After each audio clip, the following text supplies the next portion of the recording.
Charles II, Part 1. Through the World in Various Fortune, by Mike Walker.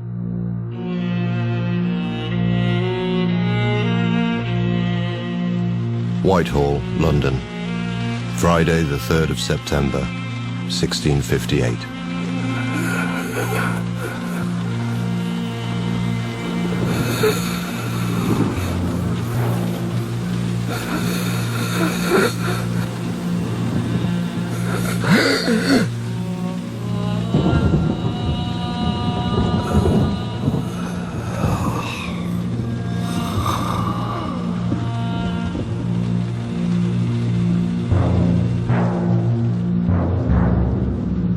Brussels, Spanish Netherlands, 1658. 1 week later.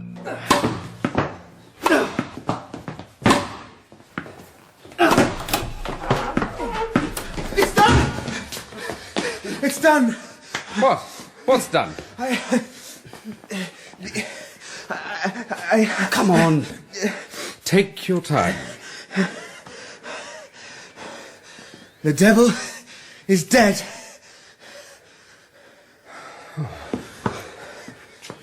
Charles, are you all right? Now it begins. I give you joy of it, brother. We should go. What else? Any word of how? God took him. What, no hand? No man's sword? They say a fever. No musket, no axe, no rope. I'm sorry for it. I wanted to look into the bastard's eyes as he died. They say a great storm came that night. Trees fell all over England. The rivers rose up. Lightning struck at the churches. They say it was Satan punching his ticket for hell. I find they say a great many things. Thank you for your news, sir. Your reward will be... Do you hear them, Charles? Oh, God be praised, we're going home at last. Hush now, Jimmy. Hush. Something happened, that's all. What happens next? That's what matters now. I give you joy of the news, sir. I've taken the liberty of drafting a proclamation. A bit of a liberty indeed, Hyde. I would be remiss if I had not prepared for every eventuality. I think it's vital we get this out as soon as possible, sir. Please to read the main points. Well, basically you state, 1, that God has exercised his judgment. Divine judgment. Divine. Noted. Upon the regicide O. Cromwell. 2, that any continuance of the protectorate in whatever form will be illegal and ungodly. So-called protectorate. So-called protectorate. Noted. 3, that all men should take it... Of whatever condition. You think? Everybody.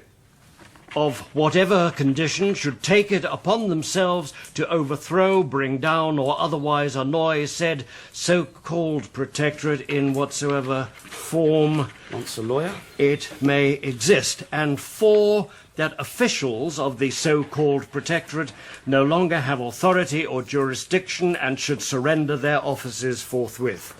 We should keep it short and sharp. Ah, yes. Short and sharp. I remember when first we met, you and I. Whitehall, London, 1640. Charles, Prince of Wales, is 10 years old. Do you not know, boy? No one enters this place without being invited. Not even the king, or his whelp. I have a message from... If Mr. Speaker and honourable members will allow me, I move we invite the Prince of Wales to enter this house.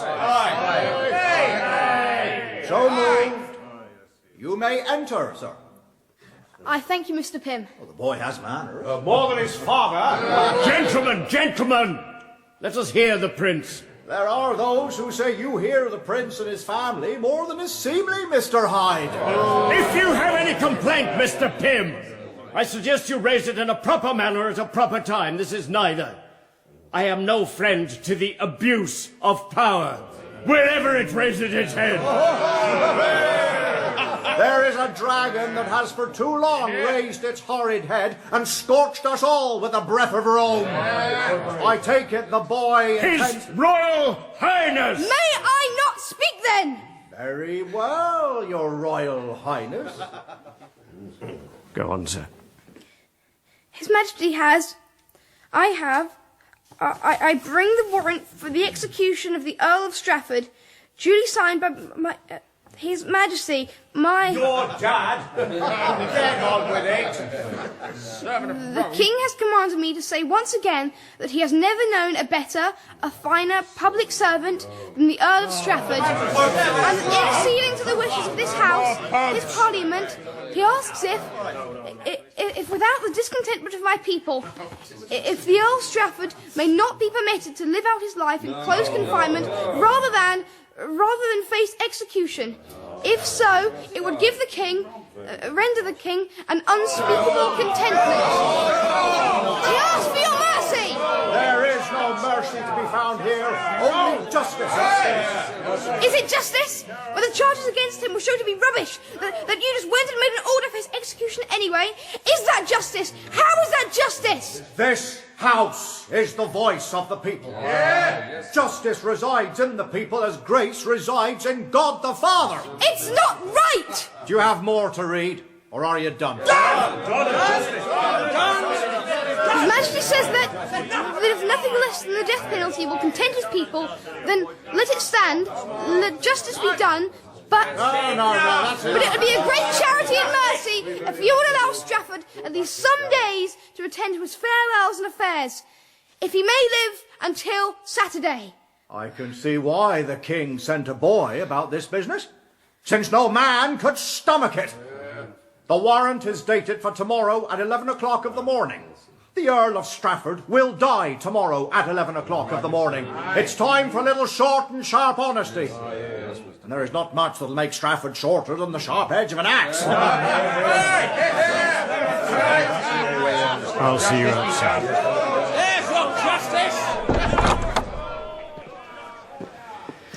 I'm sorry you had to go through that. You're a member of Parliament, aren't you? You know I am, Charles. I didn't give you permission to use my name. You're different to the rest of them. You know how it is when you make friends with people. What do you know about friends, any of you? It's the same with enemies. You should always try and make your enemies. Don't let it happen because you feel hurt or angry. What do you know? I know you didn't want to be in there. I don't even really like him, Strafford. You know, he smells. It's like a wet dog. A wet dog, that's what he smells of.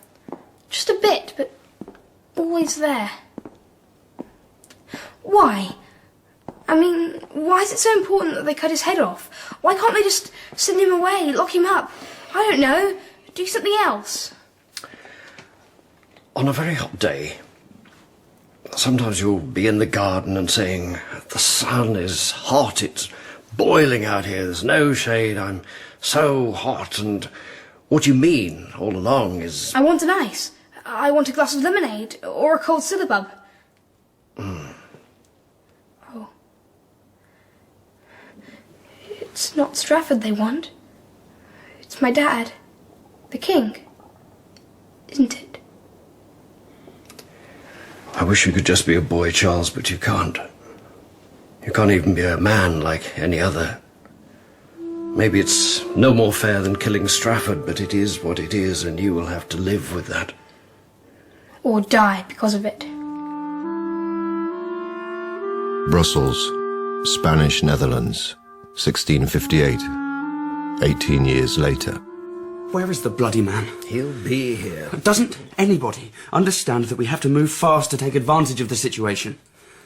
Cromwell's dead. This is not a time for being late. No one can charm the wind, Jimmy. Oh, bloody Digby thinks he can. What he is, sir, was Cromwell's cavalier. They liked him, they trusted him, and he has never pretended not to be a royalist. He's informed. And we need to know what is happening, get some kind of reasonably objective point of view of the situation. We need to know the state of public opinion. That'll be him now. Do the public have an opinion? Jimmy, have you noticed anything at all that's happened over the last 20 years?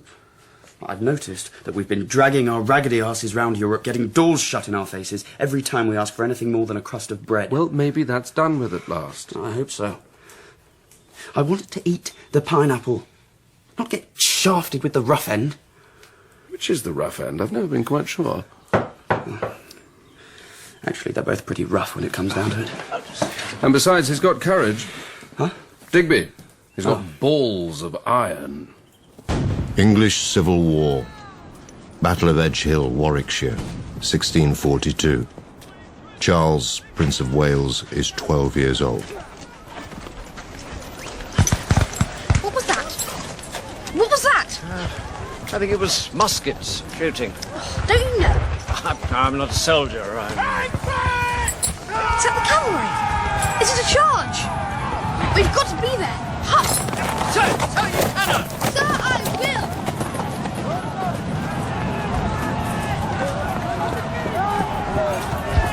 Your father told me. There's a battle! Oh, hide! Haven't you ever wanted to see a battle? I think I can honestly say I have not. I'm not scared. Honestly. Come on! Come on! I can't permit it! You can't stop it! Ha! Ha! Come back, I say! Let's see! Damn old boys on their battle!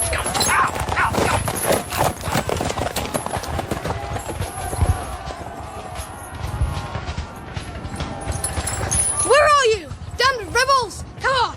Come on, I'm waiting for you! For pity's sake, less noise, sir. We must turn around and... Do you have a pistol, Hyde? No, I do not. Why on earth would I... Oh. Are those soldiers ours? I don't know. They're against the light. I can't make out the banners. There's only a couple, both mounted. Maybe they're lost? We should retreat. Get the boy! Oh dear, I think they're theirs. The Prince of Wales doesn't retreat. They're going to attack us. We must retreat. Too late.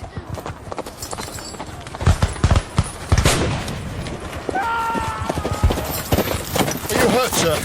You interrupted my battle. I was about to engage with the enemy. And very bravely, too. I applaud your courage, if not your common sense. They were both highly trained men. Cromwell's own, they would have cut you down. I'm not afraid to die in a great cause. Well, that's highly creditable also, sir. Now, I wonder if your schoolmaster here could spare you for a moment. Yes, if it's safe now. Oh, ride with me.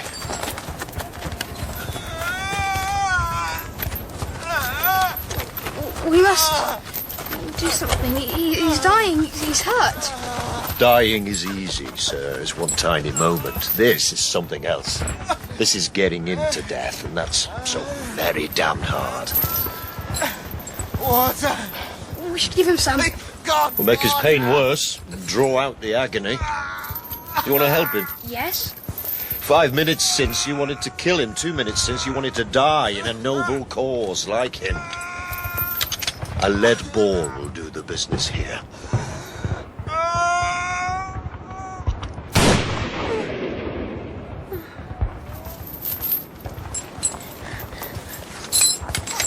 I think I know you, sir. I've seen you with the Queen. You were one of her gentlemen. Oh, we go back a long way, the Stuarts and I. My father tried to blow your grandfather to Kingdom Come in the powder treason. Maybe today I paid off the debt. Kelm Digby, at your command. With me!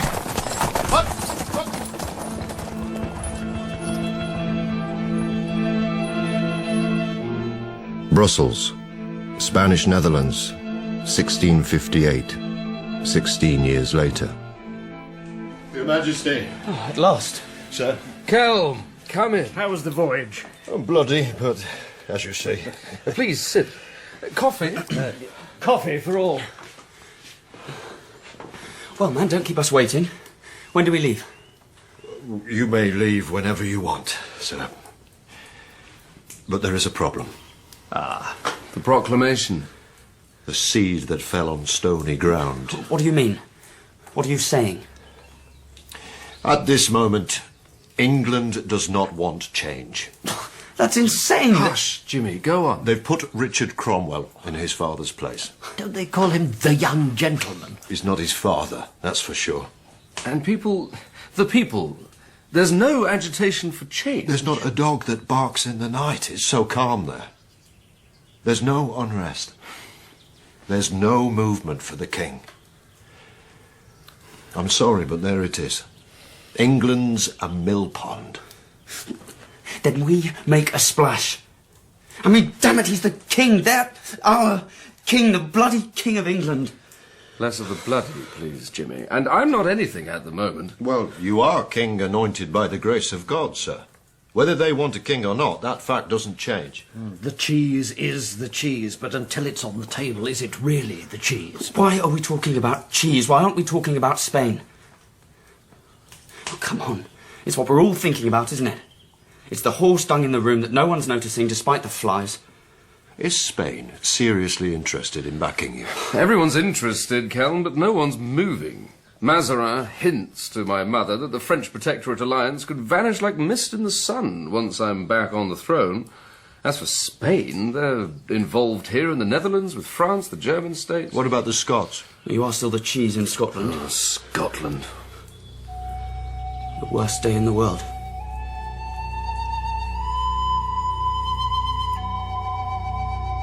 The Hague, Free Netherlands, February the 5th, 1649. The exiled King Charles II is 19 years old. Hyde? On a horse? I never thought I'd see the day. Sir, Something's happened, hasn't it? we should go in. Is he there, Leader? What do you mean? I have to tell him first. They've done it. Oh, Jesus, save us. How could they? He has to be the first to know. Yes. Yes, of course. Oh, damn them. Damn them all to everlasting hell.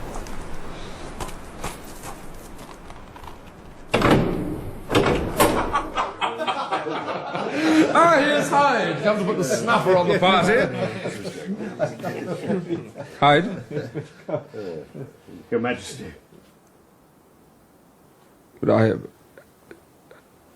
Oh, God. Oh, God, no. Tell me. Monday, a week since. 2 of the afternoon. Westminster. The axe. He was, by all reports, he was all you could have wanted. All he could have wanted. He wore the Order of the Garter. It was the only decoration he wore.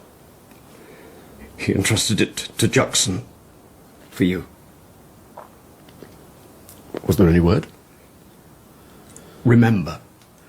He said, remember. Leave me. Leave me now, all of you. Leave me.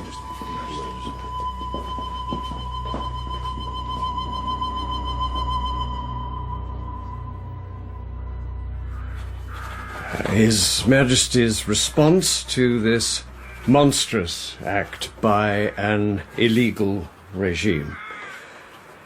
He calls upon his brother monarchs, no, scratch that, calls upon all who support, upon all who endorse the principle. Sir. Will you give us the room, please, Mr. Browning? Of course, Majesty.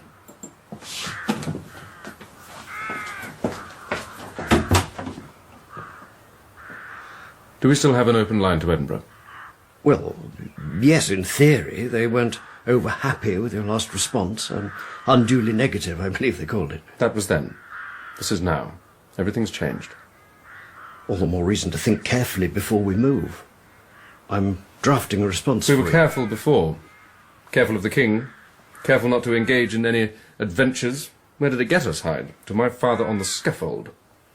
We must respond at once, and with all the force we can muster. And as far as I can see, the only force we have any hope of mustering at this time is in Scotland.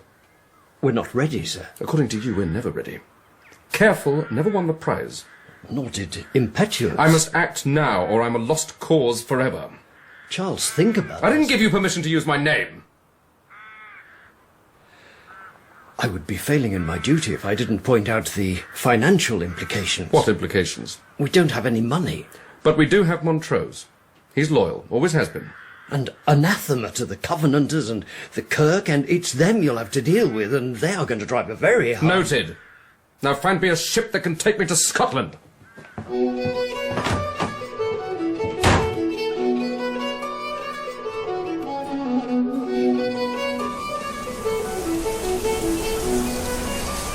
Bloody hell! Bracing, sir? Oh, somewhat, Mr. Brodie. Or perhaps I should say some wet. Or not. I would remind you, sir, that this is a serious matter. Can we get out of the weather? Aye, sir. The assembly is ready for you now.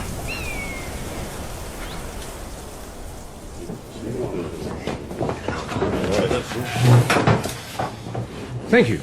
Please, sit. First, we kneel before the greatest king of all. Yes, of course. Floor's a bit... You'll not be wanting a cushion. No. No. We shall offer a short prayer together before we begin. Honour and praise be given to thee, O Lord God Almighty, most dear Father of heaven, for all thy mercies and loving kindness showed unto us, for helping and succouring us all in our needs and necessities, for saving us from all danger, and be led into all truth, and comforted in all our adversities. Amen. O Lord, strengthen our faith, kindle it more in ferventness and love towards thee and our neighbours for thy sake. Spend our lives in the sanctifying and honouring of thine holy name, through Jesus Christ our Lord and only Saviour. Amen. Let thy mighty hand and outstretched to the very end, and in the end. Amen. Oh, amen. Now, I believe we are in a state fit to address the heads of the argument of this agreement. Indeed. Gentlemen, I thank you for allowing me to be present in this place, to address you. I believe we will be addressing you first, sir. Is that the correct order of things here? We go by God's way, the way of the covenant, and so must your majesty if we are to go in company. The covenant? Aye. We will expect you to swear a great oath to the covenant of the Presbyterian faith. I have agreed so to do. No bishops, no idolatry, no rich altars. This to apply throughout your dominions and to be firmly and implacably policed. By the Kirk? Aye, by the officers of the Kirk. Throughout England? All of it? All of it, aye. Every letter, and in your own particular practices and those of your household. Particularly. That is a little hard, Mr. Brodie. Gentlemen, should I marry, when I marry, my wife... will therefore have to be of decent covenanting family or convert thereto. I see. And your man, Montrose. I believe he has landed with troops in Orkney. At your command? Once the oath has been sworn, we will be allies. Montrose is an oath-breaker, a traitor. Once the oath has been taken, he will be dead. He is my man. I sent him Can he defeat your enemies south of the border? Will he put you on the throne? You ask a lot of me. We have a lot to give. The bargain is hard. This was never a soft country. I must either be forsworn to Montrose or to you. Possibly. But we are sworn to God, and that makes the difference.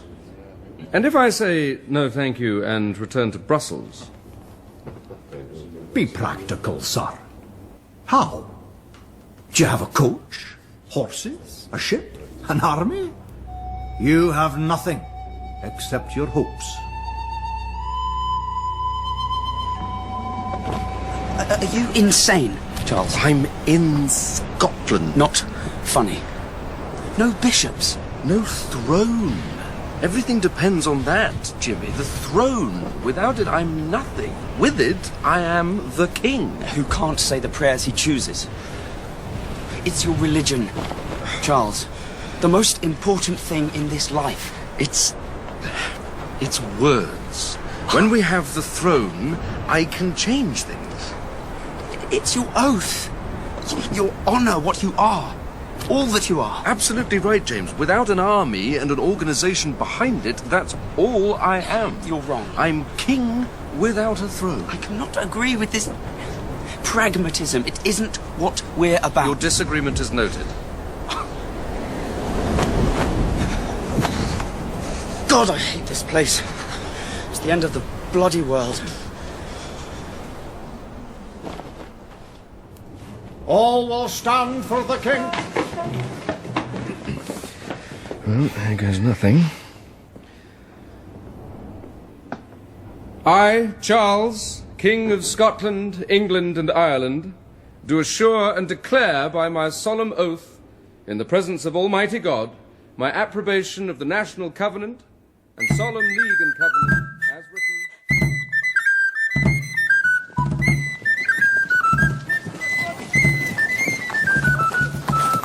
I join you, Your Majesty. Ah, good to see you, Digby.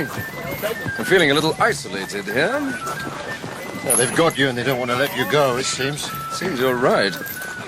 Barely allowed out without an escort. To keep my sacred self safe, they say. They've a face on them. And you do have a certain value. I wish I knew what. You help unite. They've had centuries of division, each one against the other, and only for himself and his clan. They know if they're to go forward, they must go united.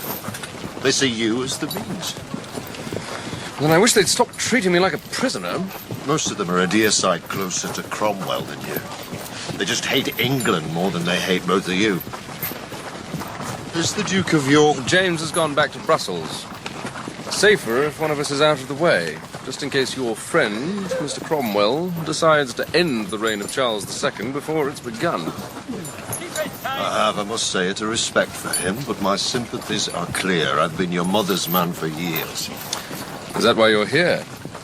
To tell the Queen Mother how her son betrayed every sacred oath he ever made? No, never could resist a battle, particularly a losing one. I have no intention of losing, Digby. Neither has Mr. Cromwell, and he beat the Scots at Preston with inferior forces. This time the odds have changed. We still outnumber him, and we're ready. I wonder if anybody ever is, really.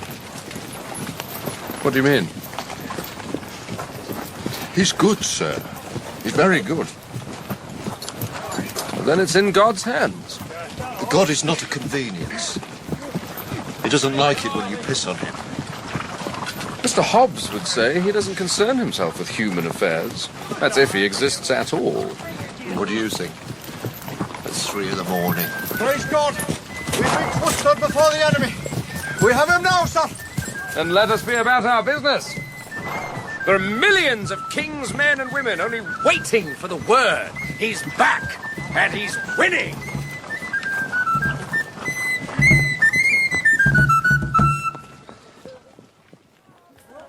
My men are becoming restless, sir.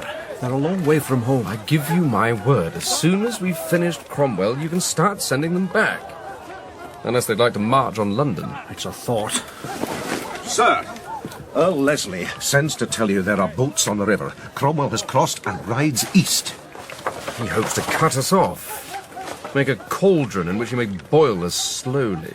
But we should be smarter than that. He split his forces. Your orders, sir. We engaged with the enemy where he is weakest. Denied his cavalry by Cromwell's move. Very good, sir. Shall I carry the order? Never that. I shall take it myself. The men will fight better if they see me with them. It's too dangerous. We cannot risk it. Mr. Brodie, you've been keeping me safe-wrapped 6 months or more. Our men need to see their king taking the same chances they take. All or nothing, sir. All or nothing. Colonel? I'm with you, sir. We're all with you.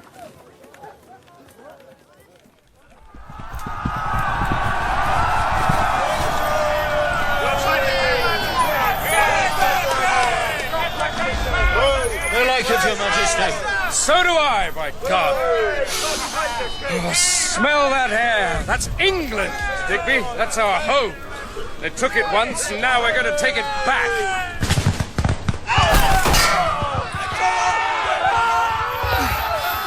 God, that's hot. Are you all right? It's never better. Never better. Return fire!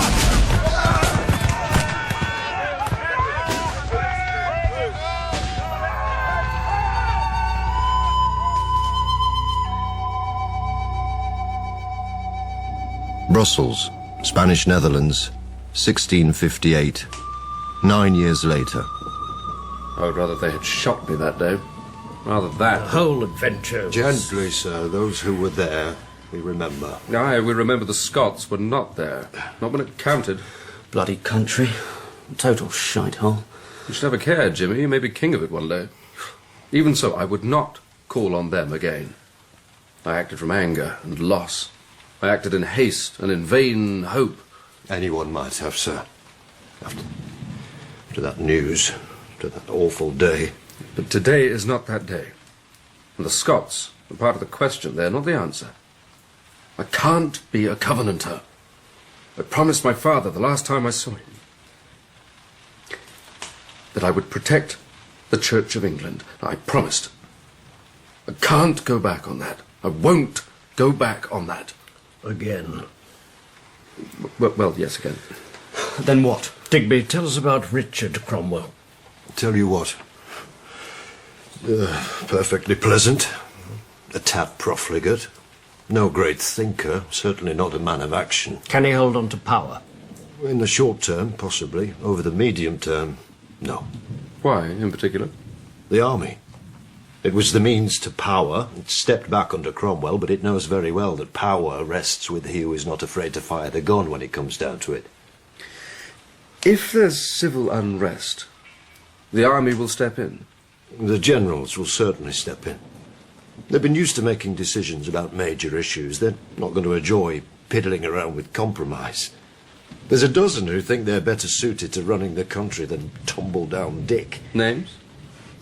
Fairfax, Fleetwood, Lambert, Desborough. George Monk? Yes, he's shrewd and ambitious. And this state of affairs is likely within months? Likely. And there will be instability. Highly likely. The present calm will be shattered. We have 2,000-3,000 supporters we can call on. We wait until the spark catches and the thatch goes, and we sail and land with our forces. We'll gather an army before we've gone 10 miles. It's a big chance. You never shied away from chance. But all or nothing, do you see? That's what I thought at Worcester. I threw the dice and lost. I cannot contemplate nothing again. For the sake of our father, Jimmy. And I do not want a war. More to the point, I think Englishmen and women do not want a war. There's nobody under 15 years old who won't have memories of what the rebellion meant. They remember. I've learned that much. Agreed. We have to find a better way to speak the words we have to say. We live in an age of communication. How many pamphlets are printed every year, every month in England, Digby?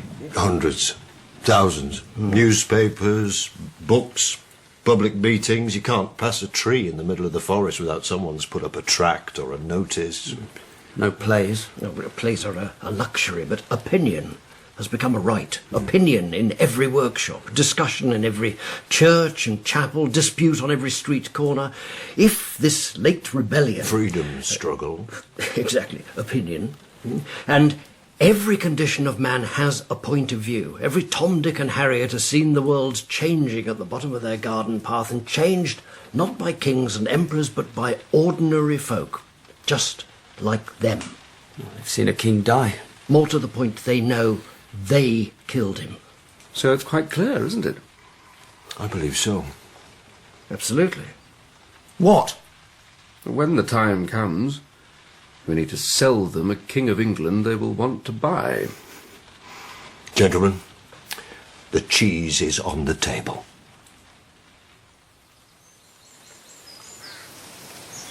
Boscombe, Shropshire, England, 1651.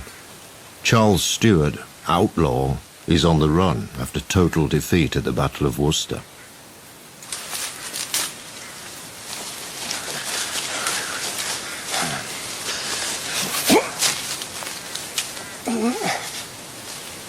Hold still!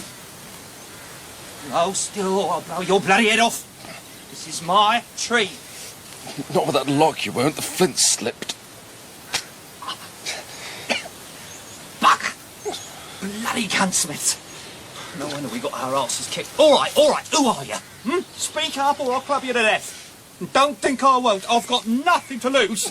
Me, I've got everything to lose. Oh, like what? How about a kingdom for a start? My God! The black boy himself!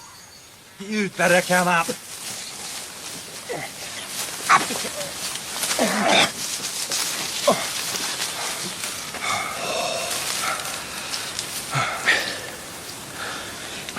They told me you were a friend. So?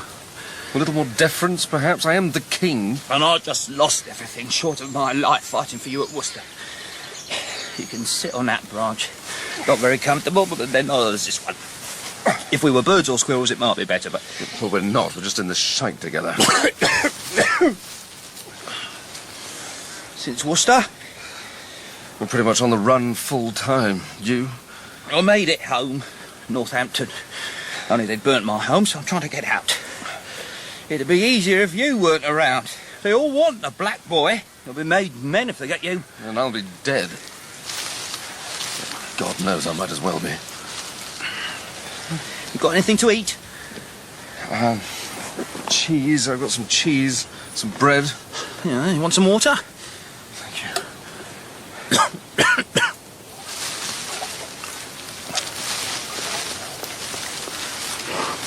Why did you do it? The battle, the tactics. If our allies had done as they promised, we would have... Why did you come back? I'm the king. And I'm the Emperor of China. In my dreams. Well, I'm the king all the time. It's what I do. Is that what you've got? Huh? Is that what my friends died for at Worcester? Please, don't say God told me to. All right? No? Nothing else? God, I mean, I'm one of your people. Your people. I'm not sitting out there in France eating fine food and shagging fine ladies. I'm here, in bloody England, with a house in ruins, a wife and children, God knows where. A brother in the ground, a father in the ground, and that is all that you've got.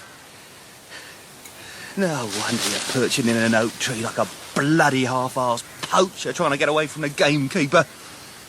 I'm alive, I suppose. Oh, you're alive. Hooray. Let me tell you something, Your Majesty. Now, right now, the keeper is running the game. He makes the rules and he moves the pieces. What do you want from me? I don't know. More cheese? You've eaten all the cheese and the bread. Huh. I didn't even notice. I was talking so much. What a waste. You want to know what else I've got? If you've got no bread and you've got no cheese, then no, not really. That's good, because I've got nothing. Nothing.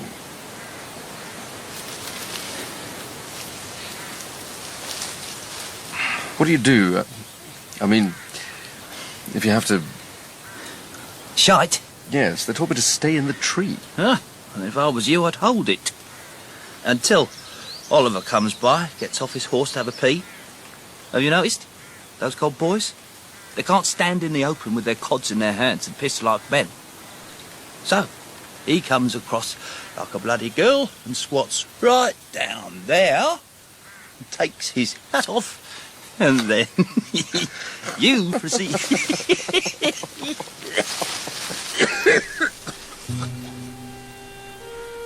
Brussels, Spanish Netherlands, 1658. 7 years later. Your move. I thought it was your move. I don't think so. Doesn't anybody knock around here? You need to pack, sir. Now, all of us, we need to get out of here fast. Now? We're in trouble. Put the game away. Because? Because we're here. Because Richard Cromwell is out. Because the confusion and chaos in England and all the broadsheets are saying that Charles Stuart is sitting around living the high life at the expense of Spain. It's hardly the high life. Roman Catholic Spain. Spain who has killed, maimed, widowed, winnowed God knows how many Protestants in the Netherlands. We couldn't be in worse company if we were sitting down to dinner with old Nick himself. He's right. We need to go. Where? Anywhere that's not Spanish.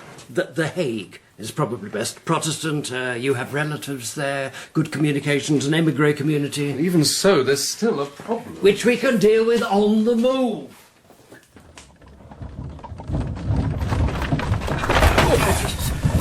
Does this bloody thing have any springs? My arse is one vast bruise. We need to move fast. This business... They'll get over it.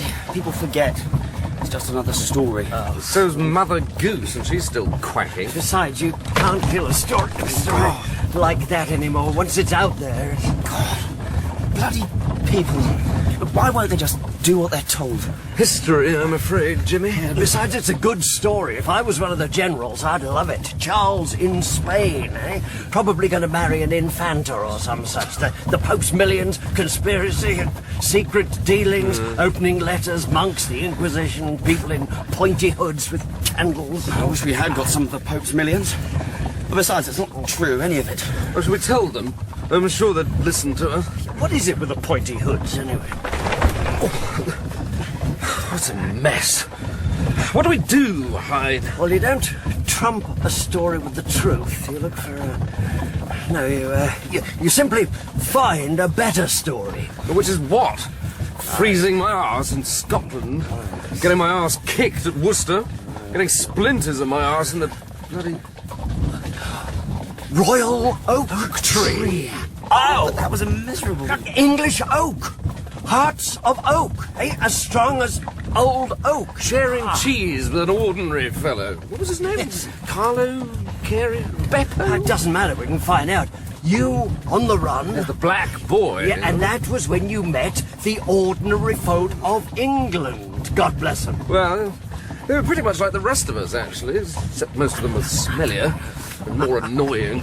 Now, that doesn't matter. You learned to love them. Learn from them? Lessons of life, that's good, Jimmy. Yes, the king was just like you and me, eh? An ordinary Jack sharing a glass of water with an ordinary Jill sitting in an oak tree, and yet, somehow, he was kingly too. It's good, isn't it? It's perfect.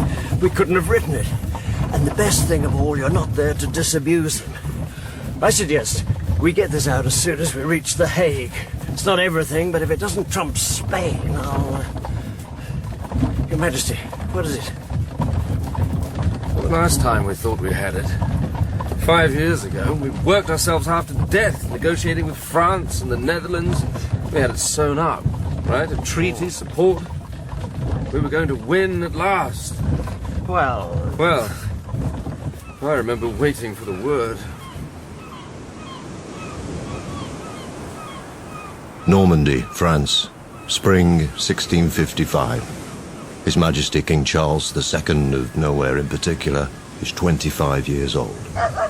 Come on. Come along. Sir! Majesty! Well, Digby. Your Majesty. Doesn't look like good news you carry. Oh, come on, man, spit it out. I'm a bird of ill omen, sir. I wish I had not to say it. Go on. France and the Netherlands have concluded trade and non-aggression pacts with the Lord Protector and the Commonwealth.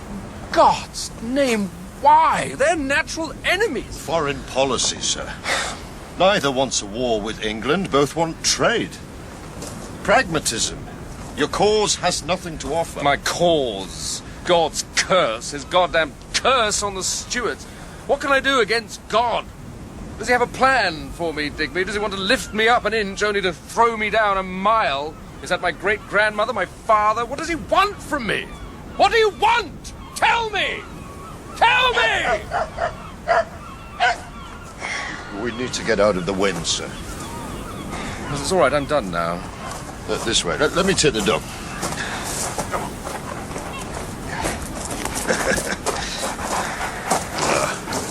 What's he called? What? The dog, sir. I don't know. He was a present. We couldn't give him back, but we can't afford to keep him. I suppose we could eat him. I haven't eaten meat for weeks. I arrive at another court, and I look at their faces, and I see pity and an annoyance that here I am again, asking for money, troops, help, asking for arms like any beggar anywhere in the world. You can't give up, sir. You're hungry, aren't you, boy? We all are. Perhaps we can eat our own words. What do you think, Cal? Make a tasty dish to set before a king? We should go back. I think we're done here. I think we're done. You know, sir, don't you, that whatever you feel, whatever the despair, the grief, exhaustion, you have not the right to give in to it. You are not and never were your own man. You are England's.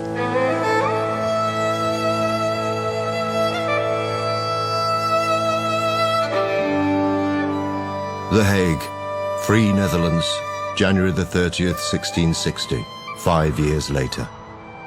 Is there any reason at all why we're both sitting in the jinx? I've a man stationed outside. What's he going to do? Come in and wipe our asses for us? He's going to keep this meeting privy. Sorry. What's happened? How about this? General Monk has marched his men south to London. He's demanding their back pay, but he's also forced Parliament to reform itself and admit excluded members who are more than ever sympathetic to our claims, as I believe General Monk to be. Holy shite. Don't write that down. Think of something more appropriate. Who knows Monk? Digby knows Monk. Digby knows everyone. Get Digby. And can we get out of here now?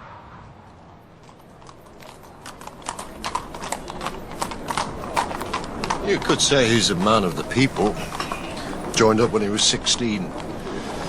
Worked his way through the ranks. And fought for my father until he turned his coat. He did spend a couple of years in the Tower first.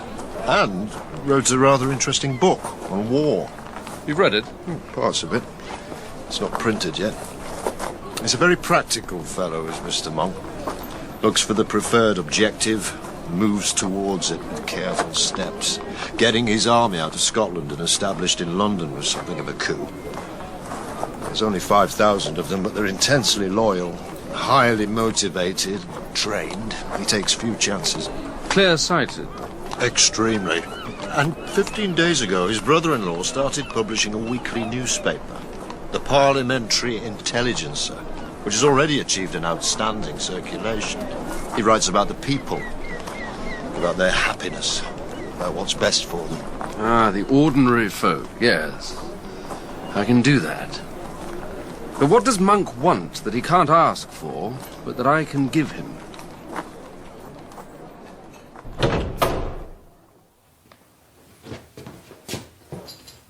General Monk.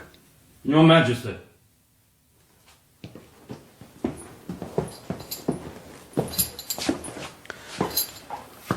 Oh, I'm not sure of the protocol here. Who should ask whom to sit down? The most powerful man in Britain, or the poorest king in Europe? Well, sir, since I'm not here at all, perhaps we should leave it to Hyde. Shall we sit down together?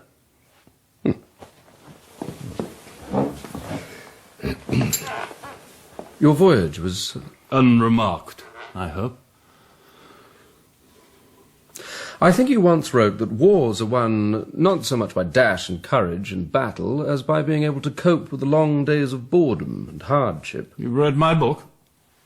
How did you come... A friend has a copy. I was impressed. I'm flattered. And I have endured want and tedium for many long years. Such were the times.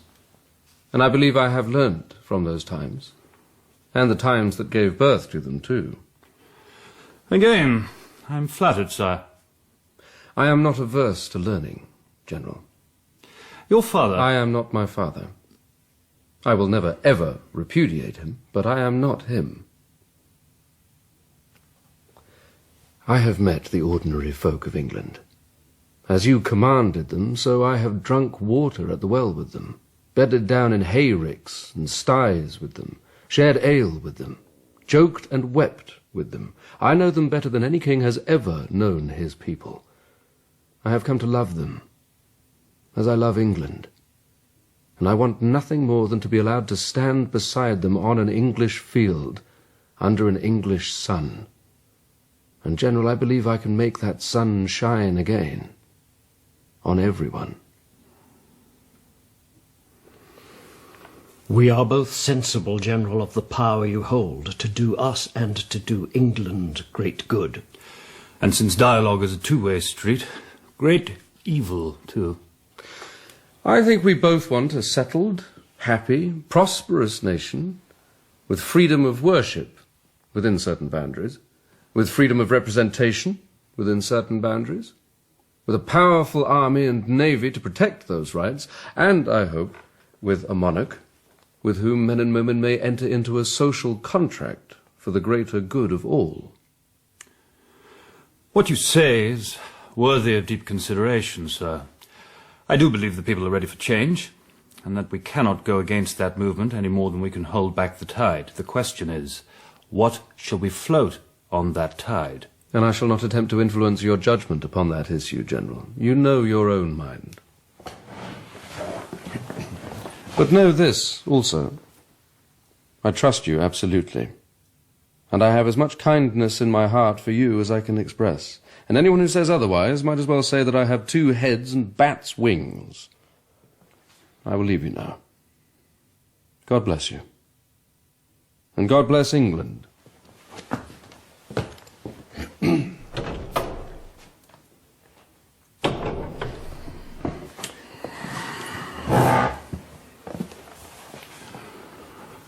Impressive. He's a good man, Monk. For good times, perhaps? At this moment, you are in the fortunate position of calling the times. You'll need to give some guarantees. Which are?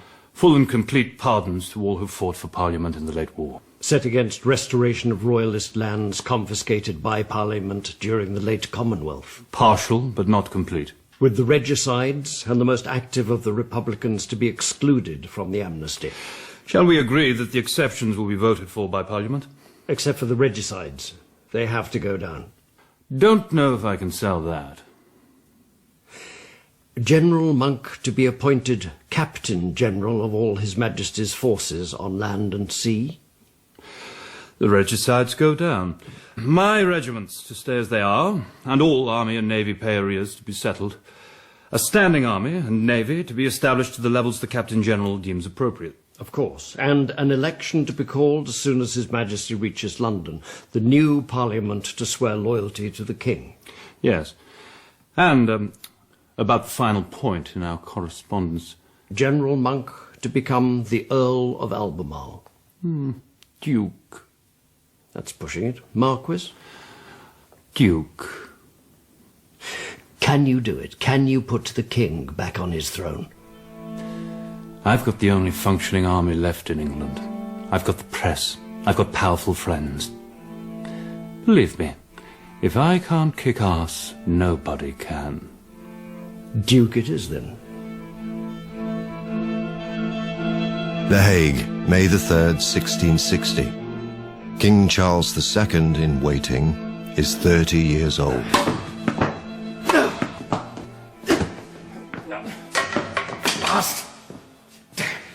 Damn, sorry, Jimmy. I can't keep my mind straight for 1 minute. Charles. I wish someone would bring them some news. Don't they have pigeons anymore? Or fast horses? Or... Damn it, maybe they don't want to tell me. They can't tell me. It'll be all right. Don't worry. Let's go. If there's one thing life has taught me, it's never all right, and you should always, always worry. Monk got what he wanted. After that speech of yours, he ought to deliver at least a baby bloody elephant of a deal. What if he changes his mind? Maybe he wants the throne for himself. Maybe they'll give it to him. Well, here comes Kelm. Perfectly on cue as always. Your Majesty. Last time it was bad news. On May the 1st, the House of Commons caused your declaration of intent to be read out. And the House then proposed and passed an official resolution to... They've done it this time. To invite King Charles II to take up the government of the Kingdom of England, Scotland and Ireland. And the conditions? No conditions. None at all. They've done it! They've done it! Your Majesty, it's over. We're going home. We're going home, Hyde. But it's only just beginning. Shall we go in? Nothing will ever be the same again. We did it! We sold them a king. Let's all hope they like what they've bought, because we know exactly what they do when they don't. You will be a great monarch, Your Majesty. I don't know about that, but Who's that remarkably pretty girl flashing her bosoms at me?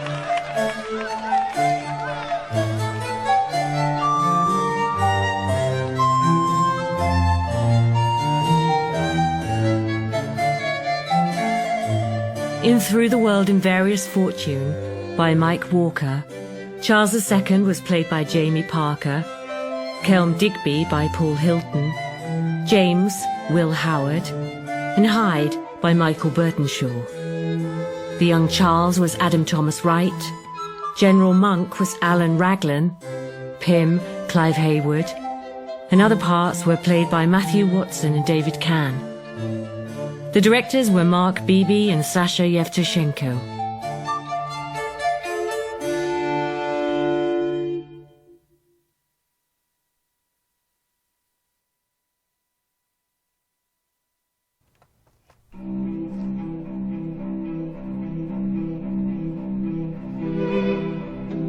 Charles II, Part 2.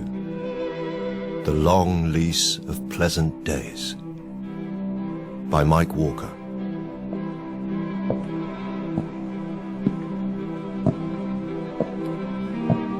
When I was a boy, everything was simpler.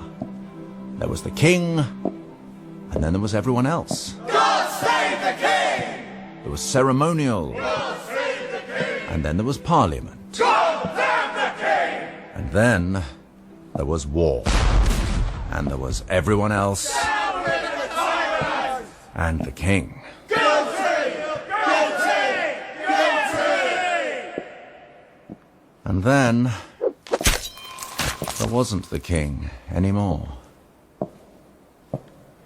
And then, after a certain amount of negotiation, manipulation, calculation, and time, a grateful nation, fed up with the hard asses of the Commonwealth, welcomed the king back. An act of indemnity and oblivion was passed. Speaks for itself, except for the regicides, living... So die all traitors! and dead. Behold the great traitor, Oliver Cromwell. Holy God, he's liquid. We'll have the bastard's head anyway. If we can find it. There was a war with the Dutch, who should have been our friends.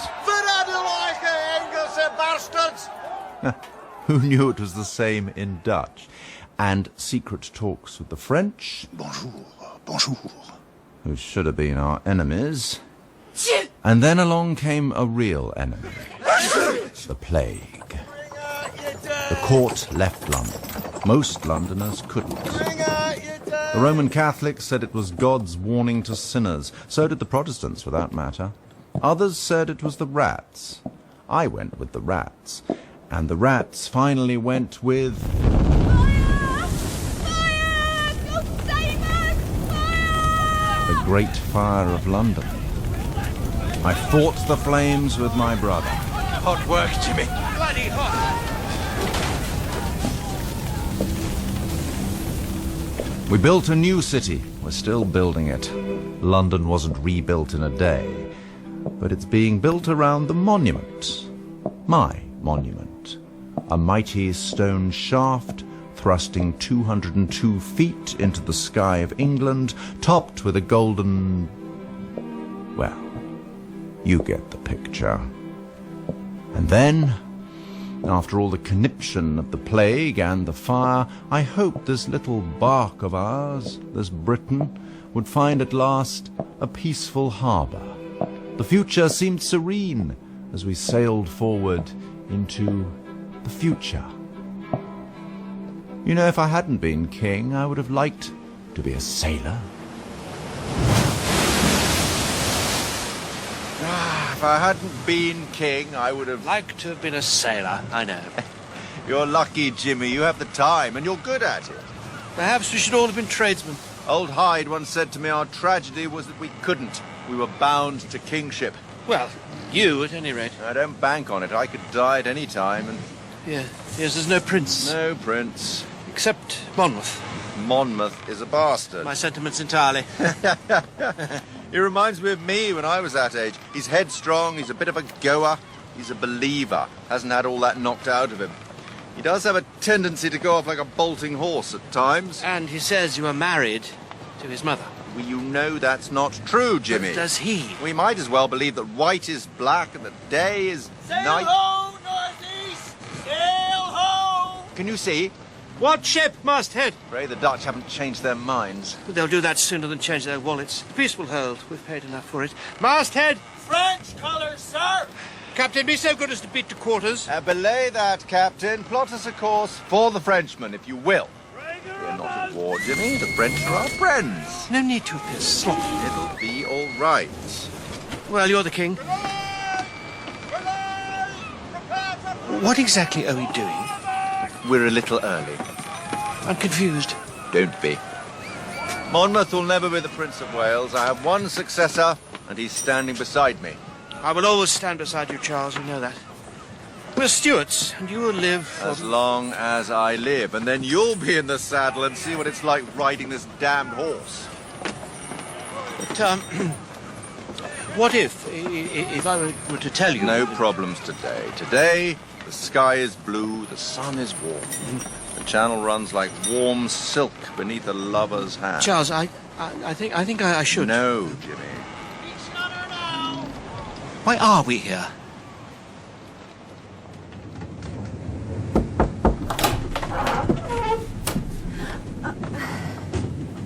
May I come in, mademoiselle? The passage is somewhat cramped for a man of my height. Your Majesty, I had not expected. My friends say I am a master of the unexpected. Not too much so, I hope, sir. I am at your command. But I have not given any commands, sir. I thought I would surprise you, my lady. Since our last meeting, though it was barely an acquaintance, I have thought about you often, which is why I invited you... To come as a guest of the King of England. All this trouble for one little lady. I wonder why. And I wonder why you accepted. After all, it is another country. May I? Oh, please, do sit, sir. Shall I send for something? No, I have all I want at present. How is His Majesty of France? I am told he is content. I am sure he wishes His Majesty of England all content as well. He is confident that the good relation existing between our two nations will be both stable and long-lasting. Well, now that's out of the way. Louise, if I may call you such. Louise. When I say I've thought of you often since we last met, what I mean is that you have rarely been out of my mind. You haunt me, Louise, like a delightful phantom, a dream of loveliness and tantalizing. Sir, you have the better of me. I certainly hope to, my dear, for you are... But I am a virgin. Mademoiselle! Oh. I apologize. The roof is very low. Think nothing of it. I will make you the queen of my heart if you only permit me to escort you ashore and show you... Of your art. There are many who say the king's art is a cheap coin. Well, the king's policies may be mixed with the alloy of pragmatism and self-interest, but his heart is pure gold, and I offer it to you, Louise, with all the respect and love and...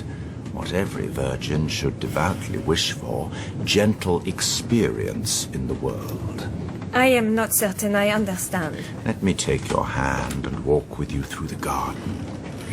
The garden of earthly delights. But I am a Roman Catholic. Well, that's why there's confession. You must know that my religion is of great importance to me. As mine is to me, Louise. Have no fear. No one as delicious as you should ever fear anything at all.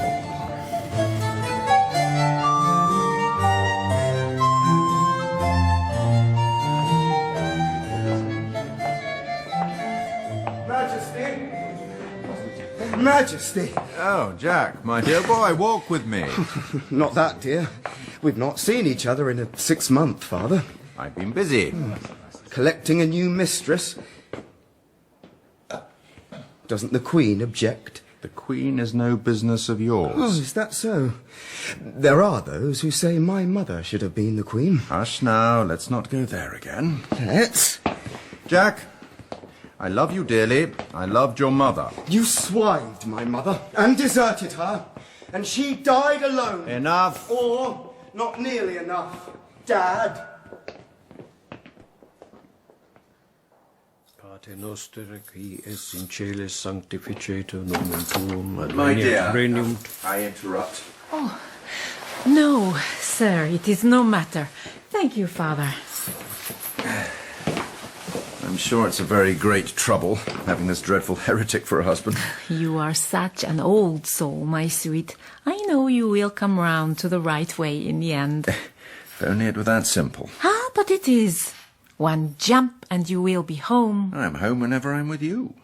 A home without a family. But a loving heart. Even so. But you have sons aplenty. Yes, and one in particular... Monmouth? Dear Jack, so handsome, so headstrong. I have a feeling, just a feeling, he's getting ready to make his move. And since I am your weak point, you have come to warn me? Well, as I say, it's just a feeling. Forewarned is forearmed? Have a care. That's all.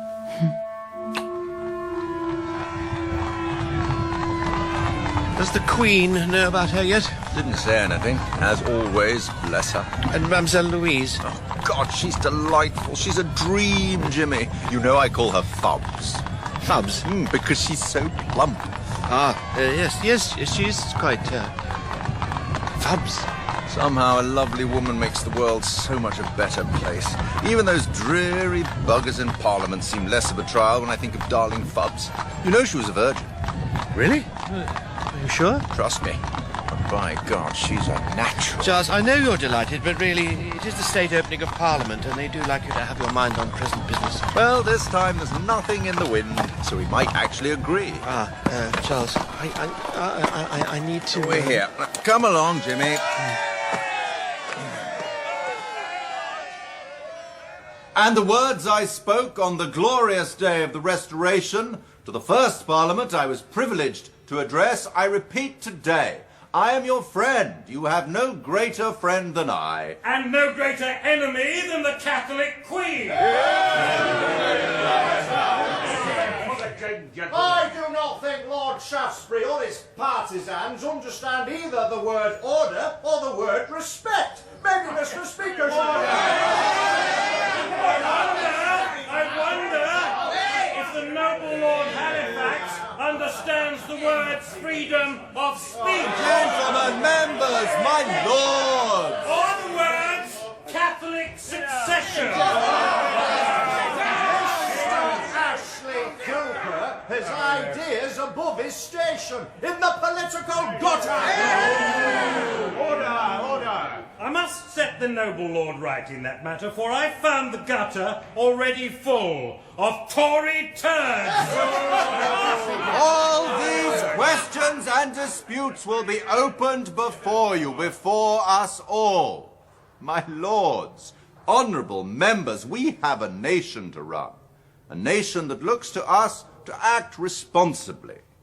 Let us together shoulder that great responsibility and go forward together as one nation united under God. But not the bloody Pope of Rome!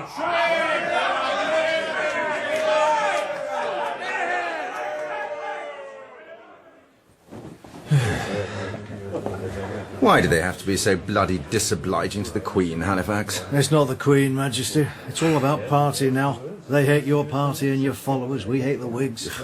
I say a plague on both their houses. Did you hear what I just said? Jimmy, did you... Charles, Shakespeare, do you... Could we have the room, Halifax? Gentlemen. My lord. Majesty.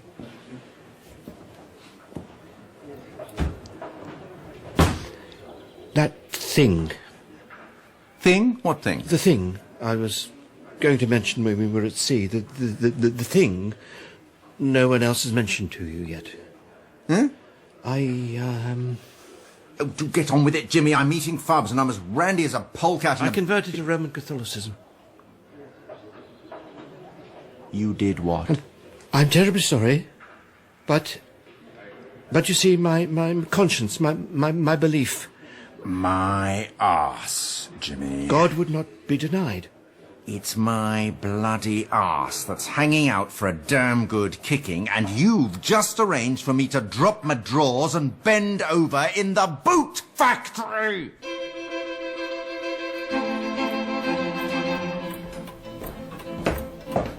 Giles, a large one, if you please.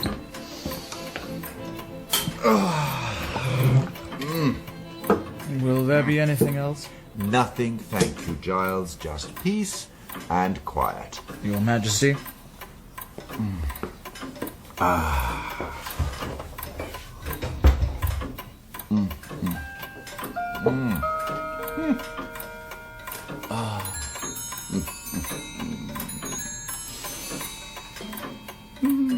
Get out of my way! I said... Your Majesty, the Go! Duchess... Now. What is fubs? Barbara, my dear, some wine. You look flushed. What is fubs? Fubs? Are you deaf now as well as unavailable? I don't wish to have to remind you that I am the king. I will have respect, Barbara. It's that fat French cow. Isn't it? I will not be spoken to in this manner. Oh, he will not be spoken to in this manner. You have been spoken to in this manner, my dear. What are you going to do about it? Rush off to Mademoiselle and tell her your mistress, the king's mistress, the mother of the king's bastards, 5 of them, is being nasty to you because you've taken up with a baby-faced, squinting, simpering, self-righteous, fat French whore. Oh, I hate these bloody clocks. Why are there so many bloody clocks? Why do they all keep different time? Why do you need so many clocks? Oh, Barbara, my dear, please. I am your mistress, and I will not be supplanted by this French lettuce. French lettuce? Limp, yellowy, tasteless, and utterly unsustaining. You see, they're predictable. You wind them up and they do what they're supposed to do. Tick-tock, tick-tock. And she has the ear of Louis. So basically, Charles, you're sticking it in the ear of the King of France. Is that a new way of making love or war? I suppose it's a change from paying off those Dutch buggers, if only by the port of entry. What can I... No, wait! What can I say? Goodbye, Louise. It was nice having you, but frankly, my dear, once was enough.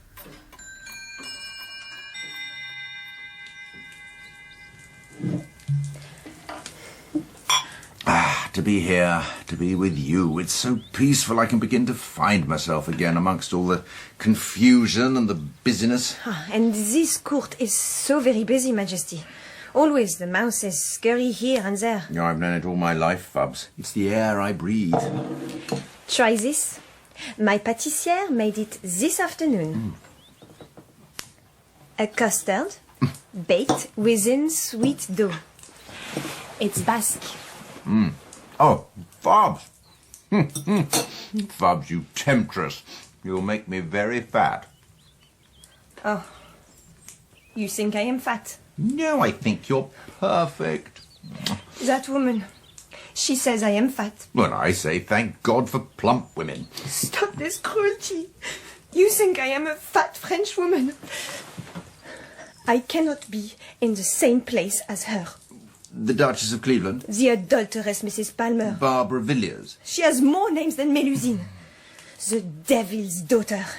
And I dare say, more lovers, if truth be told.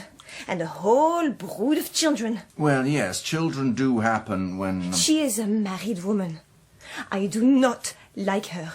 She has no manners and a very loud mouth which can be heard all around the court. Well, the stallion has many... The stallion may have as many actresses and 3 guinea hoes as he wishes, but he may only ever have one lady in his bed at a time. But Fabs... I will leave you now, sir. Please, enjoy the warm custard pie, for I may assure you, it is all you will be getting from me tonight. It's a custard tart!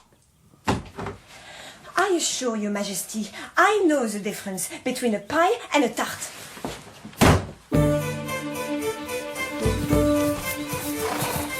She'll break from cover presently. I can feel it in my water, Majesty. Then we'll wait on you, Master Huntsman.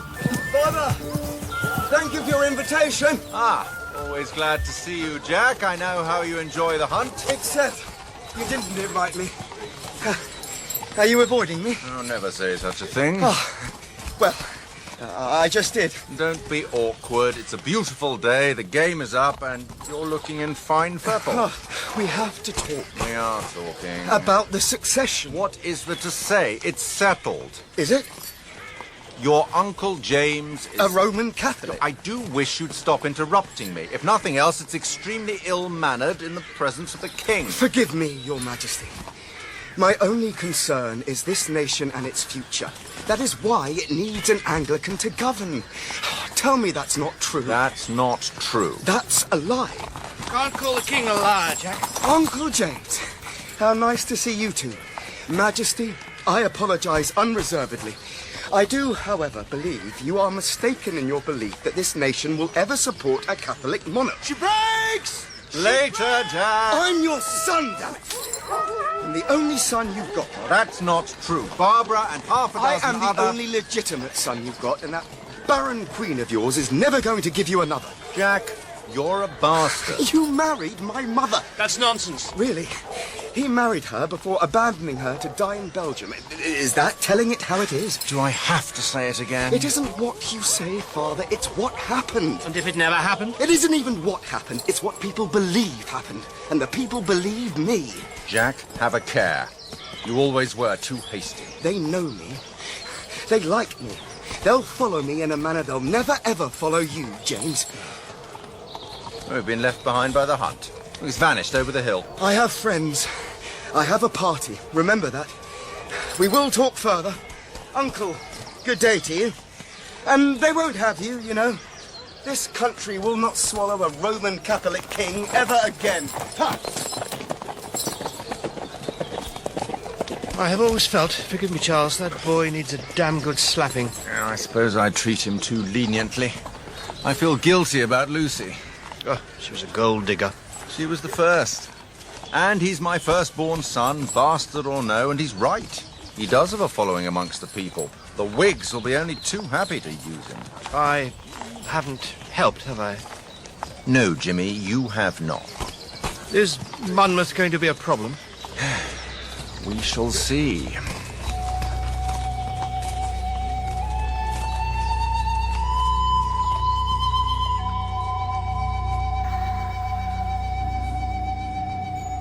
You were brought up in the Anglican faith. I was, my lord. And then converted to Rome? I did, sir. And when in that misguided faith? I became a member of the Order of the Society of Jesus. A Jesuit? Yes, my lord, that's just what I became. And you continued in that state until... Last year, when I recognized the gross error of my ways. You returned to the faith of your fathers? Praise the Lord, I did. And whilst you were a Jesuit, you maintain you were part of a grand conspiracy. I was indeed, my lord. A malign and terrible scheme to... I hardly dare say the words, sir. This committee understands your reluctance, Mr. Oates. These are terrible things. But you may be comforted in the knowledge that what you say here is protected, as are you, by the powers and customs of this house. Speak out, sir, clearly and courageously.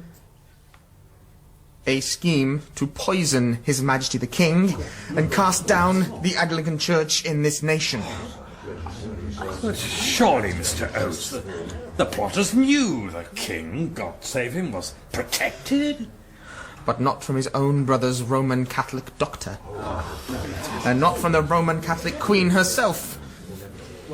I have, in my possession, documents proving that no less than a dozen prominent Roman Catholics were involved in this strategy under the command of James, Duke of York, and Queen Catherine of Braganza, which I hardly need remind this committee is a hotbed of Catholic conspiracy.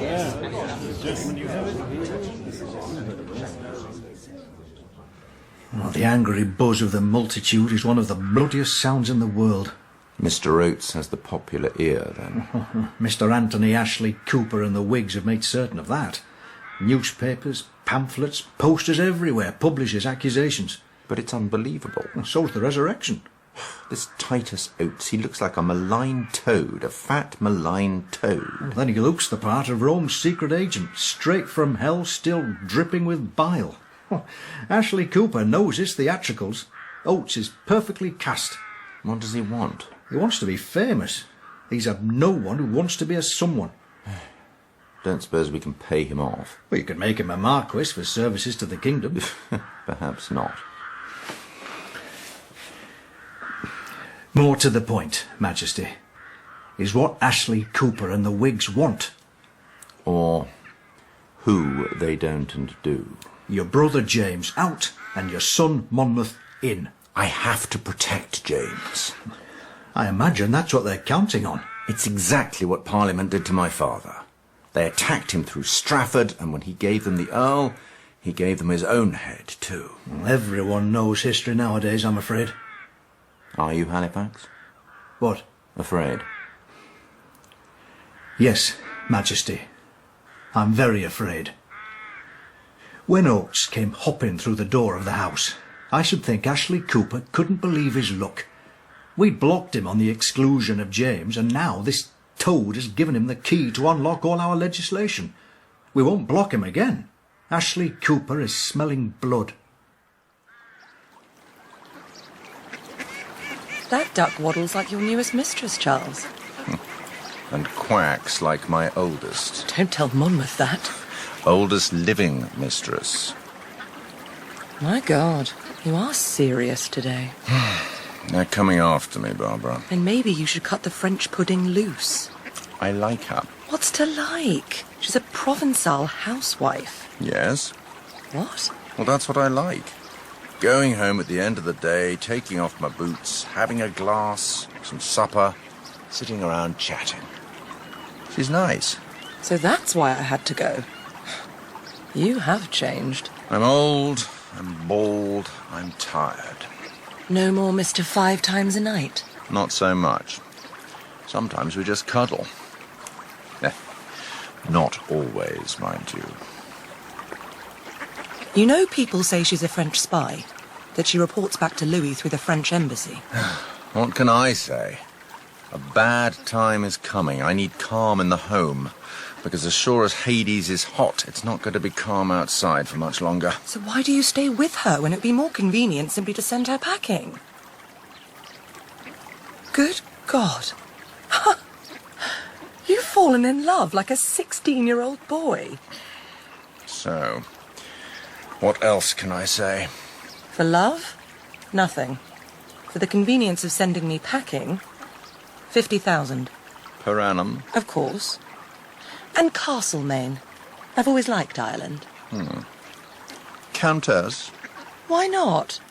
And no interdictions on... Yeah, as long as anyone you bed stays clear of London. I'll be discreet. The children? We'll not lose by it, trust me. We had some high old times, didn't we? We did. I'll pray for calm, Charles.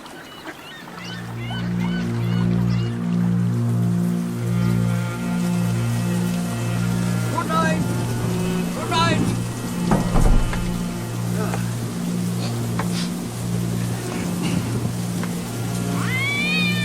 Who's there? I say, who's there? Show yourself, sir. I am a magistrate. I demand... God, help me.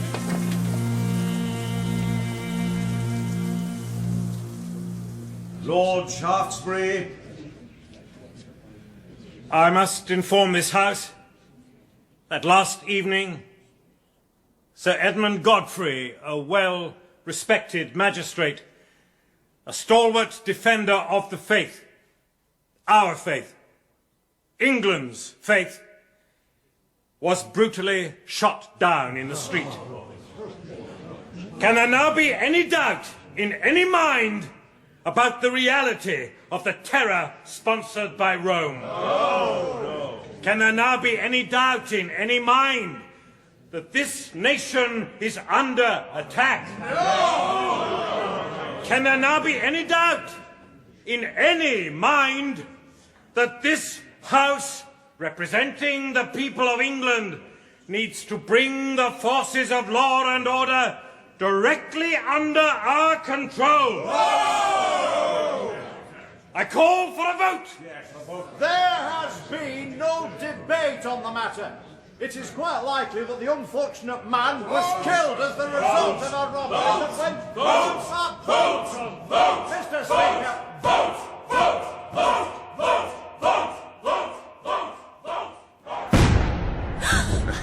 What is this? Are we to be killed in our beds? It's the gunpowder treason pubs. Treason? They tried to blow up my grandfather. Catholics, you see, they wanted to blow up Parliament. It is a strange thing to celebrate. I do not recall it last year. Well, last year there was no panic in the streets. This year they see Catholic assassins hiding under every stone. Oh, come inside, quickly. They see Catholic whores in every bed. Well, there are a lot of you. I mean, I don't mean that at all. I mean Catholics. And why not? Well, you know. Glass of wine? You are having supper with me. I shall offer the wine to you. Are they so very angry? There's a terrible attraction and chaos for human beings. I've tried to live my life according to reason as far as I can. I don't know how long that's going to last. Then let us love while we may, my dear. Why not? While we may. Do you want supper? I want you. Now.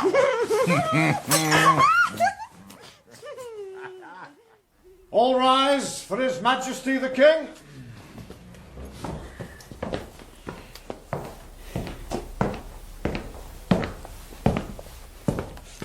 Please.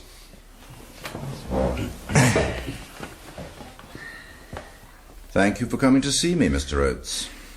I seek only to do my duty, sir. You think it your duty to stir up intolerance and fear? I wish that was not the case, sir, but I can only speak the truth as I know it to be. Is it not a fact that you are allied to Lord Shaftesbury and the Whig Party? Also to the radical tendency of said party, the Green Ribbon Club? I am allied only to the truth and the preservation of your Majesty's life. And... Do you say you know that Roman Catholic agents killed Magistrate Godfrey? I do, sir. Well, I wish you would tell me how you are so certain, since you were not present, I take it. Only 2 days before, the magistrate had spent 3 hours with me, during which time I laid out the whole of the Catholic conspiracy as I know it. And I know it. He straightway established the whereabouts of your brother's doctor, Mr. Coleman, and of a number of agents of Rome, Jesuits all, whose names I opened to him. He was preparing warrants of arrest and examination against these people. No such warrants have been found among his effects. This fact was known. Why else was he struck down? It is quite clear, Majesty. The evidence, the warnings, the warrants, and the assassination. There can be no other explanation. Magistrate Godfrey had many enemies. Men he had sentenced. And until this time, none of them had attacked him. But the day after I had revealed the conspiracy, post hac ergo propter hac, if I may say so, Majesty. I do not find either your execrable Latin or your argument convincing. With respect, perhaps that is because you do not want to find it so. After all, your own wife, your own mistress, your own brother are all... Enough, sir. You may not speak to the king in that manner. My Lord Halifax, I speak with the sword of truth and the shield Enough of this pomposity. What proof do you have of these chimeras? I have the names of the guilty men. And who are they? I have this morning delivered them to the parliamentary committee sitting under the chairmanship of Lord Shaftesbury. If I forbear to do so here, sir, I hope you will forgive me, but this court is a hotbed of the enemy. Mr. Oates, do you know what a hotbed is? No, I do not. I do. My gardener grows pineapples in one. It is a raised bed of earth, which is heated from below by a pit full of fresh horse shite. Your hotbed of rumour and innuendo is no more or less than shite! I understand your Majesty's feelings on this, but... Enough, sir, enough. I have had enough! Get him out! Get him out! True fallacy, let him come hither. One here will constant be. The bloody man's more powerful than I am, Jimmy. They've arrested the peers he named. All decent men, all harmless. For God's sake, Petrie's 80 years old. It's a trial of strength. They're pushing you closer to the edge with every session of Parliament. You have to push back, Charles. Show them your king. Make it clear that Ashley Cooper and the Whigs wanted to... Anyone but you, Jimmy. Do you expect me to step down? Of course not. Once that happens, the whole principle of monarchy becomes meaningless. The throne would be no more than a concession. Besides, we'd get Monmouth. As it is, I sometimes wonder if we'll be the last true kings of Britain. Well, so be it. We will be it whilst I have breath in my body and a brain in my head. On the other hand, it doesn't help matters that your Dr. Coleman is very, very far from being an innocent man. The bloody Whigs will say anything to get a Protestant king under Parliament's thumb. But it's true, yes? Halifax has seen the man's letters. Indiscreet, stupid, dangerous stuff. Granted, he was naive. You're giving them a weapon to use against us. What are you saying? Coleman has to go down, Jimmy, and I rather fear some of the peers will do so as well. Does that mean what I think it means? If you think it means they'll be tried, found guilty and executed, then yes. You can't let that happen. I can't stop it happening. You're the king. Forbid it. And if they resist? Arrest them. On what charge? Halifax will find something. I will move against them, but only within the law. Once I step outside it, I'm done. Coleman doesn't deserve death for being an idiot. The peers are almost certainly innocent of any treason. How can you live with yourself if you allow this to happen? It's what kings have to do, Jimmy. You really need to learn that. I hope I never do. We'll shortly be coming up on a frigate of the Navy. I do still control the Navy. I want you to transfer to it and go to Scotland for a while. What? I will not run away from these people. I need room to move.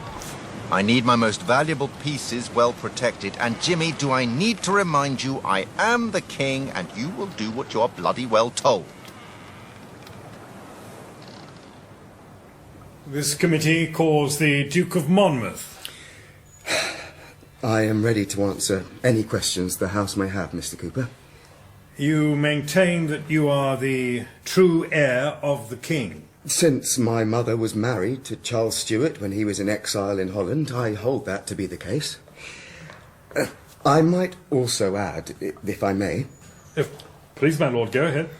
I believe that by the popular acclamation of the people of this country, I am the natural and true heir to the throne. There is indeed a considerable groundswell of opinion in the country supporting the claims of the young Protestant Duke. Above all things, sir, I am constant in my devotion to the Anglican Church and in my implacable hostility to the Church of Rome and all her works. Oh, and in my willingness to be always instructed by this house. Thank you, my lord. The committee has no further questions at this time.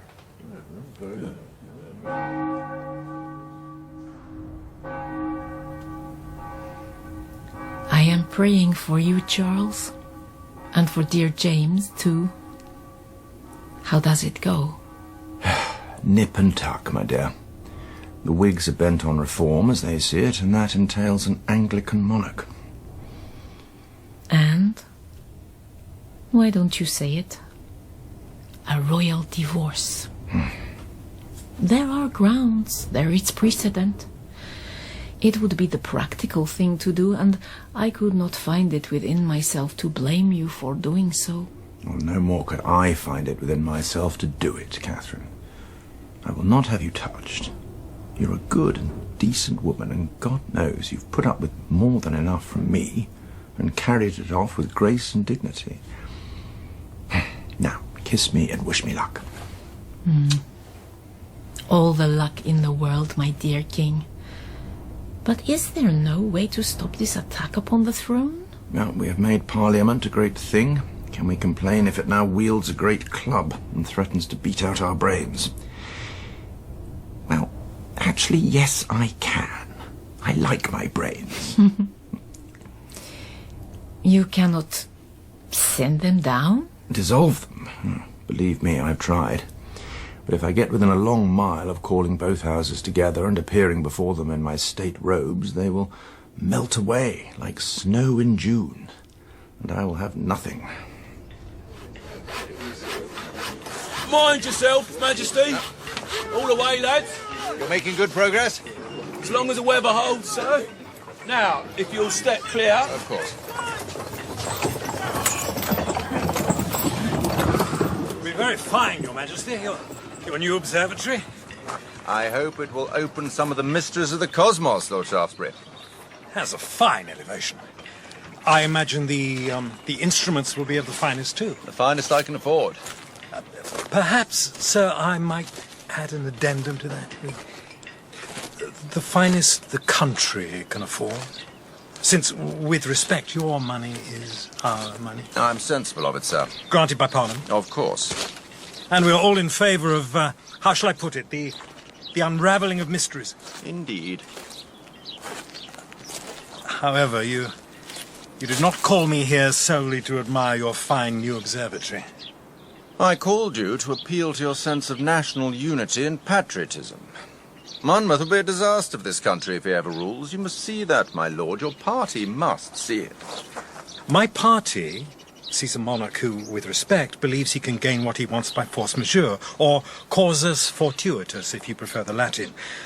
We've had enough of that in this country, sir. That has never been my position, and you know it. I've worked with Parliament on an equal basis since the Restoration.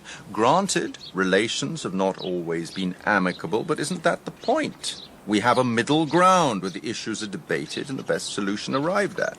Not the perfect solution or the complete, just the human best we can do. Well, sir, I believe we can do better. I ask you not to call this debate on the Exclusion Bill and not to pursue your aim of gaining control of the forces of the Crown. It's not up to me, sir. It is the will of Parliament, of the people, that will decide the course of events. You are the leader of the Whigs. They'll listen to your wise advice. And my advice is that a Catholic succession is impossible. It will not happen. Don't be too sure, my lord. I say no more. If Your Majesty were thinking of heading off this debate by the simple procedure of proroguing Parliament, I would remind you that both houses must be gathered before the throne, and that the correct order of ceremony must be observed. And that Were you to think of such a move, before you could make it, I would have the time to indict your brother James as a Roman Catholic under the recusancy laws, and your mistress Louise, the Duchess of Portsmouth is she now, as a common whore plying her trade against the civil law. Your Majesty, we will have a Protestant succession. I bid you good day.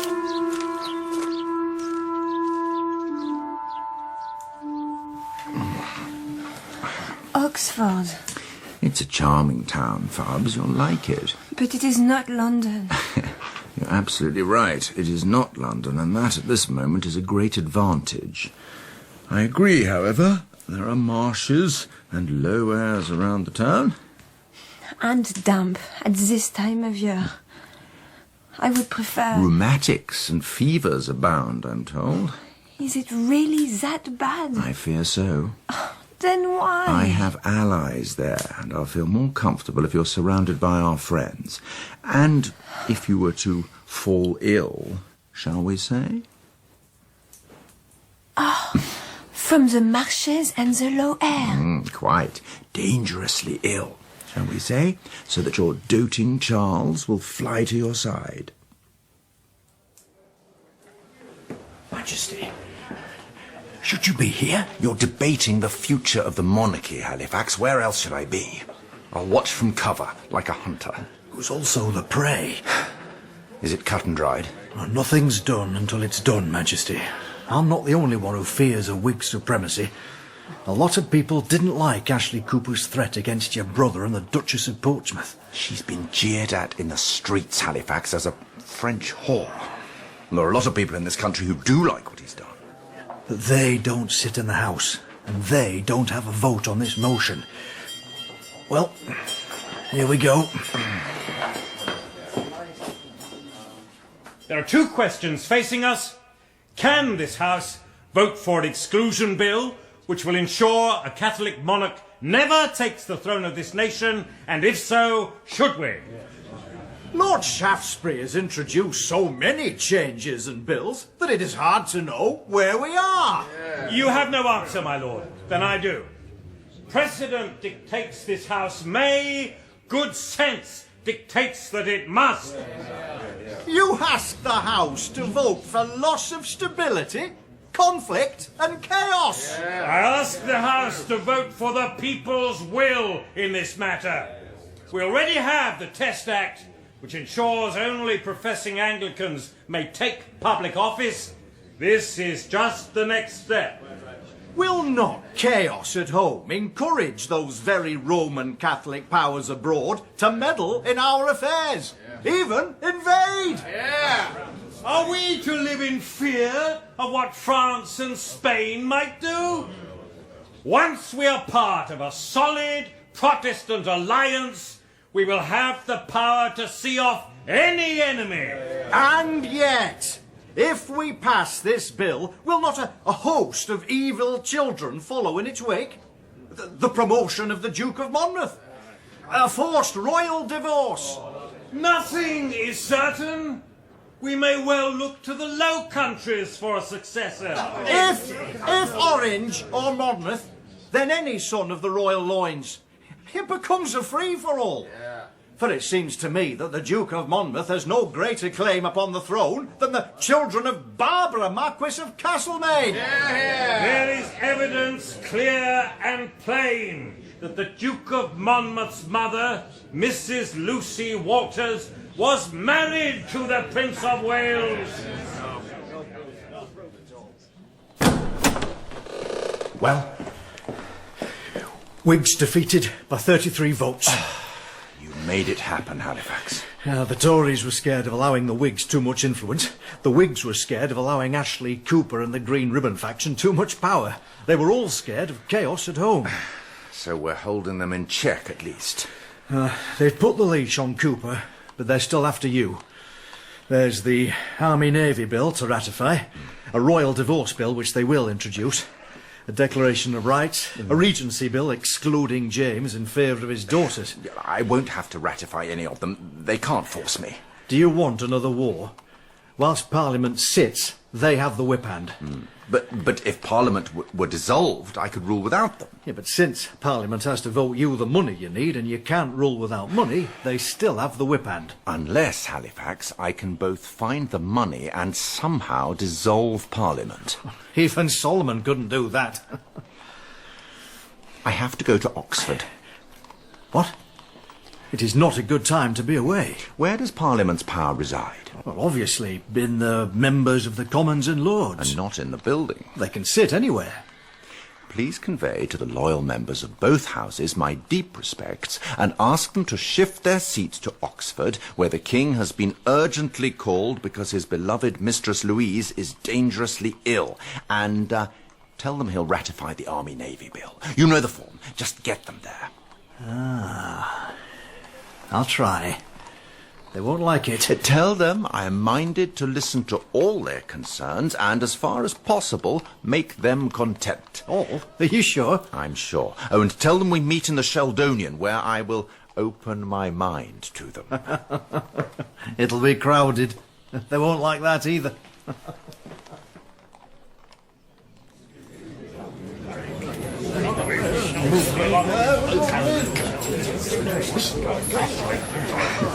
This is an imposition, Halifax. Come now, Tony. You know the King is led by his cod. It seems to me this gallivanting underlines the fact of the matter. It's about time things changed in this country. Well, the King means well. The King is irrelevant. This is ridiculous. Was there nowhere better for us? What's the plan, Halifax? To suffocate us all in a crush? Not quite, Tony. His Majesty the King! Mr. Speaker, this is no occasion. Why does His Majesty wear robes and the crown of state in this place? It is not fitting. It fits the purpose very well, sir. I apologize for calling you here and ask for your forbearance. This was the only place large enough for both houses, if somewhat crowded. However, I will not keep you long, gentlemen. It is clear to the whole world that there is no agreement between us. We are wasting our time. Lord Chancellor? Your Majesty! I order that this Parliament be dissolved. It will be so enacted, Majesty. This Parliament is at an end. God save the King! That's the plan, Tony. You cunning bastard.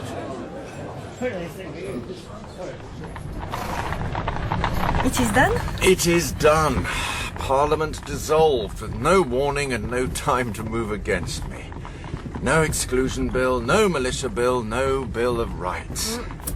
But no money for the King either. You received confirmation from Paris? I did. The treaty is signed. 300,000 will be paid over the next 4 years.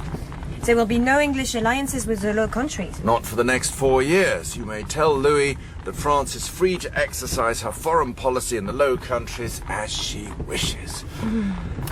You know, my dear, I think that secretly you are a Catholic. Otherwise, why fight so hard to keep James by your side and France by your side? If it makes you happy, dear Fabs, then you may... Ow! What is it? Are you hurt? No, nothing. I'm well. Everything is well. Everything's very well indeed. Of course, My love. I don't really think getting rid of the exclusion bill will make any difference in the end. What do you mean? Or James is so headstrong, so self-righteous, so damned ham-fisted that he won't last 4 years on the throne. Trust me, Charles! Charles! The King is sick! Help! Help! The King is sick!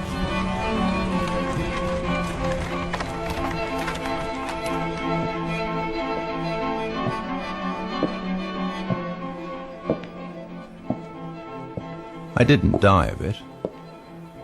Almost died of the doctors, though. In the end, I cured myself. quinine. Always was a tinkerer. If I hadn't been a king, but then I was.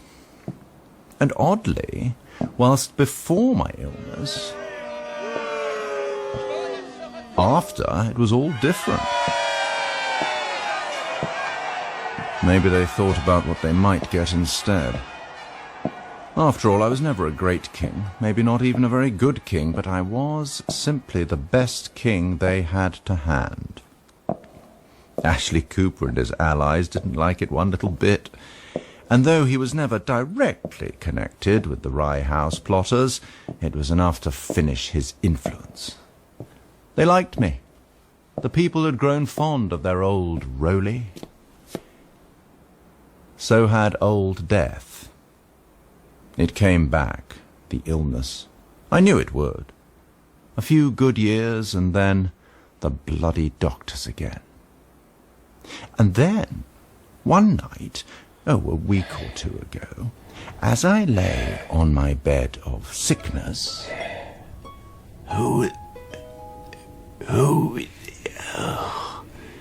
Not the bloody priests again. Fabs, is that you? Who else, my love, could it be? I'm so glad. How are you feeling? Damn near done. You have done fine things. I've done very little. Maybe that was the secret. And of all the things you have done, what was the best? That would be telling, madam. Barbara. Oh, both of you. Together. What do you say, Rowley? Got another furlong in you? Still good for a gallop after all these years? I fear, ladies, time has undone the monument. Perhaps not. What do we say, my dear? I say full 2. And much good may it do him.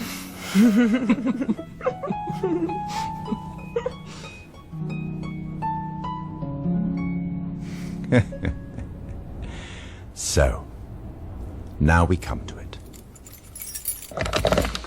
They'll tell you I converted to Catholicism at the end. I tell you I die as I have lived, intensely curious, trusting nothing, hoping for the best, fearing the worst, and loving very much. As for the other side, I resolutely hope for nothing.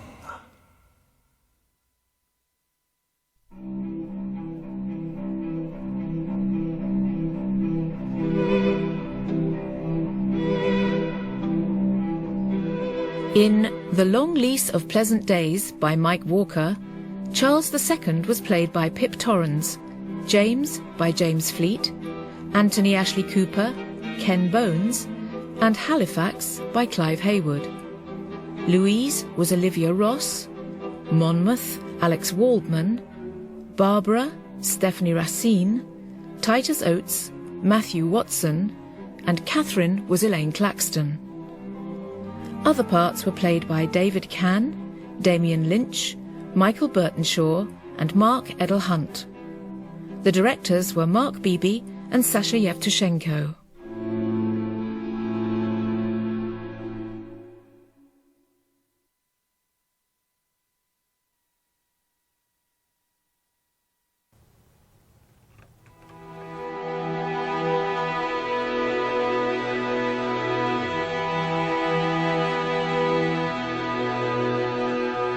James II, The Storms of This Deceitful World, by Mike Walker.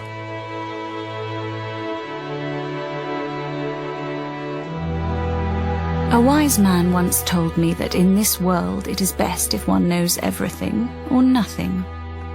Of course, I have no idea if the so-called wise man knew everything or nothing. But one thing I do know, wise or stupid, is that there is only one world that matters, and that world is this one. Oh, My name is Sarah Churchill. My husband was his best general. My sister-in-law was, for a while, his best mistress. But she was far too beautiful, and in the end she had to go. Him? Oh, him. You see? They're for me. They love their king. Together there's nothing we can't do. Do you see that? Listen to the man. It's Ireland, sir. They cheer who we tell them to cheer. It's not even all of Ireland. Prime your muskets! Prime your muskets! You hear that? Prime your muskets. We've hardly half a regiment of bloody muskets. We do have right on our side. I don't need right. I need muskets, powder, and balls. You have no faith. With faith, a man can move mountains, but without it... Either way, we're stuck in a bog on the Boyne, waiting for an army of Protestants with the best cannon, muskets, cavalry, foot soldiers, for all I know, best bloody camp whores and bum boys Dutch money can buy. I have a feeling about this day. God will be with us, Talbot. I believe that. I'm a soldier. I believe in having cannon that can shoot farther and harder than his.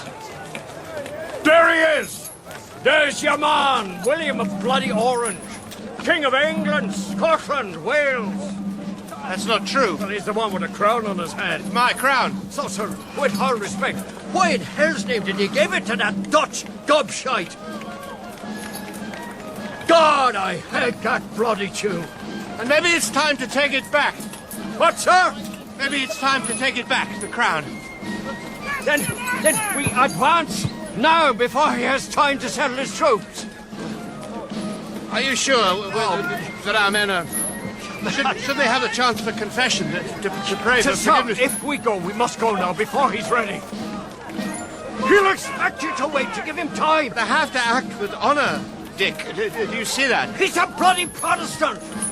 This is for the kingdom. You have to act now. James, do we go? Do we fight? For God! For King James! For the kingdom!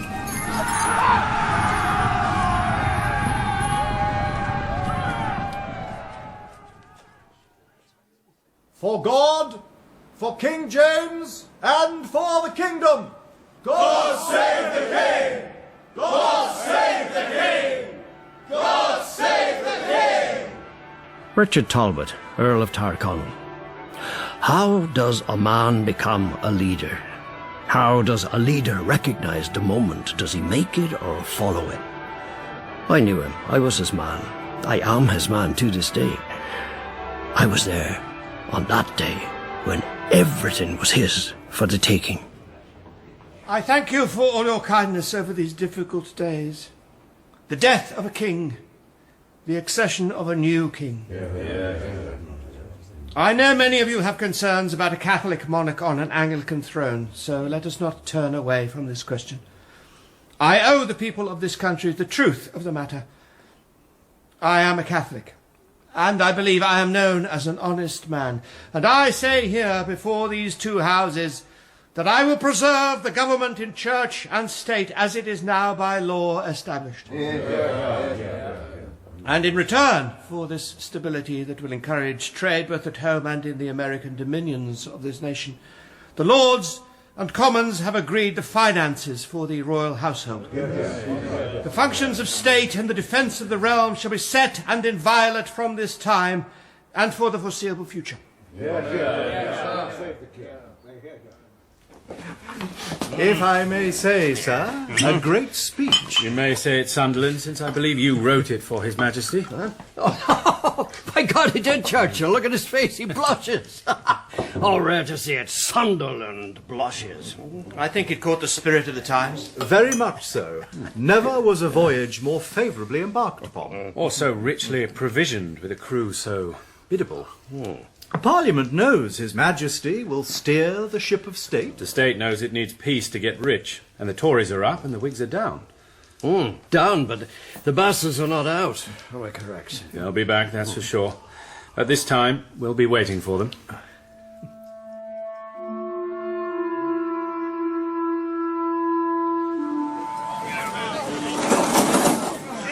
Keep up moving! Get off the beach! Keep moving! Then form them up! A good day for it, Colonel.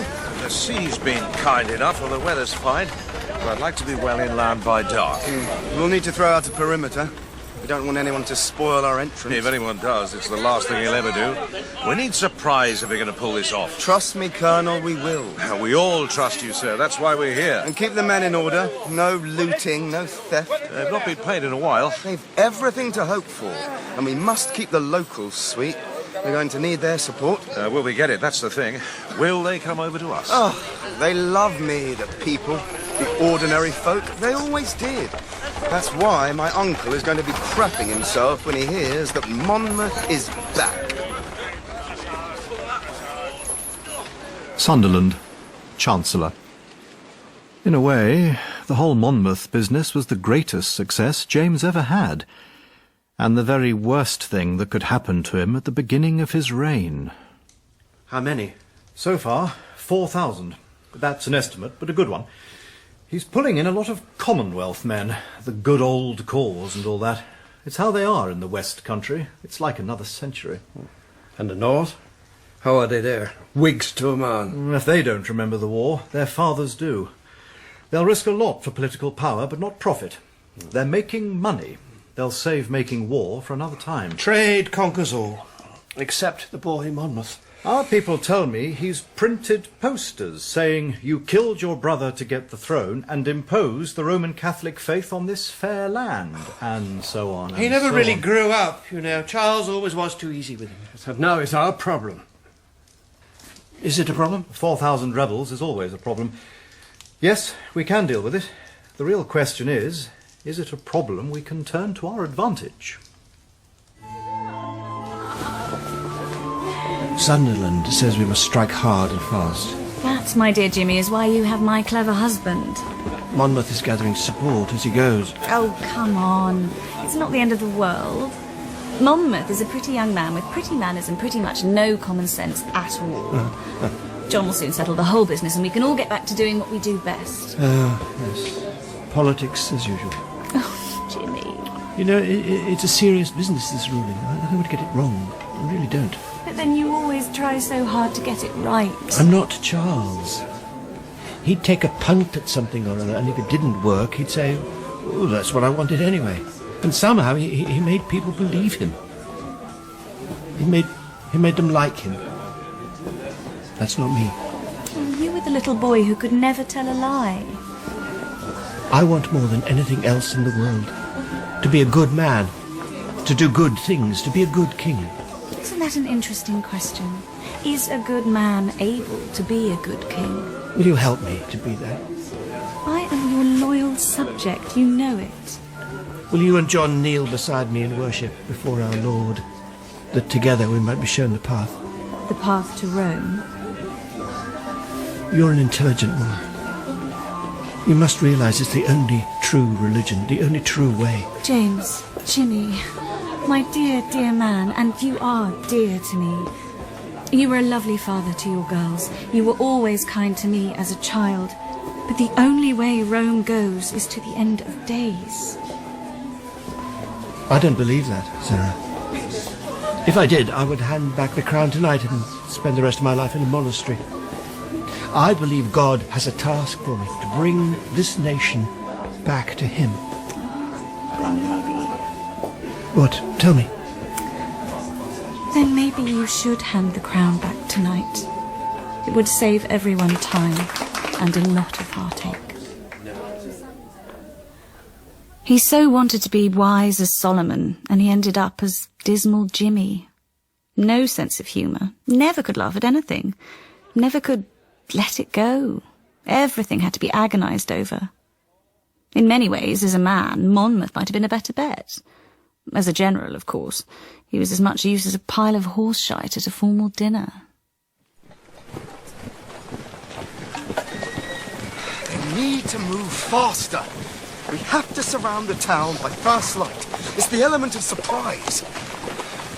Why won't they hurry? What's wrong with them? It's not easy, my lord. Not in this weather, not in the dark. It would help if we had maps. We have the fire in the hearts of the local folk. They will guide us true, Colonel Bryant. Oh, damnation! Oh, God's horse! Bloody goddamn turnips! God help us give me some real soldiers. You bloody useless... What is it? We'll get through. For your country folk, it's probably a ditch. As far as we're concerned in this weather, it's a bloody bitching river. There must be a bridge. It's not London. Scouts! Scouts! Sir! Find me a bridge. Go east, west. Just find some way across this pissing water, will you? What do we do? We wait. I tell you what, my lord, why don't you give the country folk a rousing speech? They'll like that almost as much as they like you right now. Exile, I think. Perhaps, Majesty, you might think again? To be merciful in victory is a fine thing. To be merciful in victory is a fine thing. Once. To do it again is not so fine. Monmouth has had his chance. He's still family. He wanted to throw you down, sir. The people are with you. The whole country is with you. Nobody wants war. You must be firm. What would Charles have done? Probably invited him to dinner. And poisoned him, and wept for the widow and orphans. That's not me, Sunderland. Very well. I will do what must be done. He didn't want to do it. He didn't want that stain on his soul. So, what are souls for, I ask myself. But then, I am a man so often forsworn that a nation full of washerwomen couldn't get my soul clean. That's politics. That's what he never really understood. They tell me they found you in a ditch on Sedgemoor, wet, half-starved, and eating a pocketful of dried peas. They were greened. Your Majesty. I see. Mushy peas. What were you thinking of, man? I am the rightful King of England. I am the son of Charles Stuart. Stop it. My mother was legally married. Enough, Jack. Do you have any understanding of your position here? I am a prisoner. I understand that. I am a royal duke. Certainly the son, whatever you may say, of the late true king. You were a rebel. You committed treason. I've lived in exile for the past decade. It will be no great burden to return to life in Holland. Indulge me in one thing, if you will. Did you really think William was going to help you? Well, this I'll gladly share. Don't ever trust Orange. The man is a snake. He may be married to your daughter, but he wants what he wants, and he will have it, no matter who he betrays. And with that, if I may, I will... What? What? You can't. I'm a duke. My father was a king. We're family, James. You can't. No. You simply never grew up. You always thought that at the end of the day someone else would clear away the toys and you could go home to bed.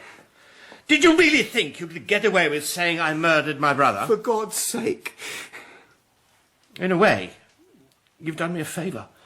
After this, the opposition will be discredited. No one in this country has the slightest desire for civil war. They want peace, growth, prosperity.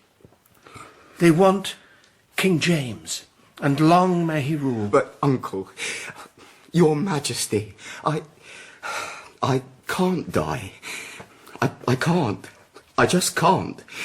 And yet we all must. Oh, God. Oh, God. My wife, my children... will be protected. As long as you sign a document to the effect that your mother was never married to the late king and that your claim is a lie. Sir, if you sign here... Is this the end for me, then? I'm sorry, Jack. I wish it could have been otherwise.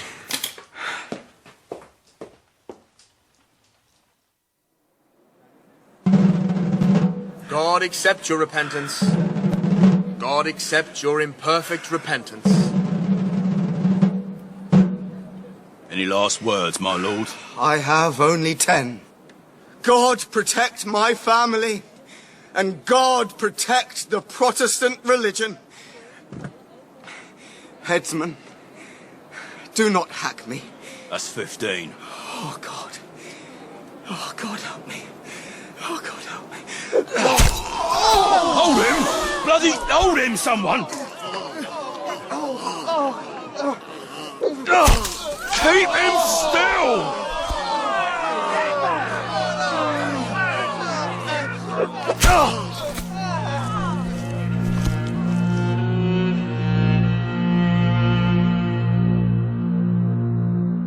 But here's the thing of it. When you lead, the dust is behind you. When you follow, the dust is in your eyes.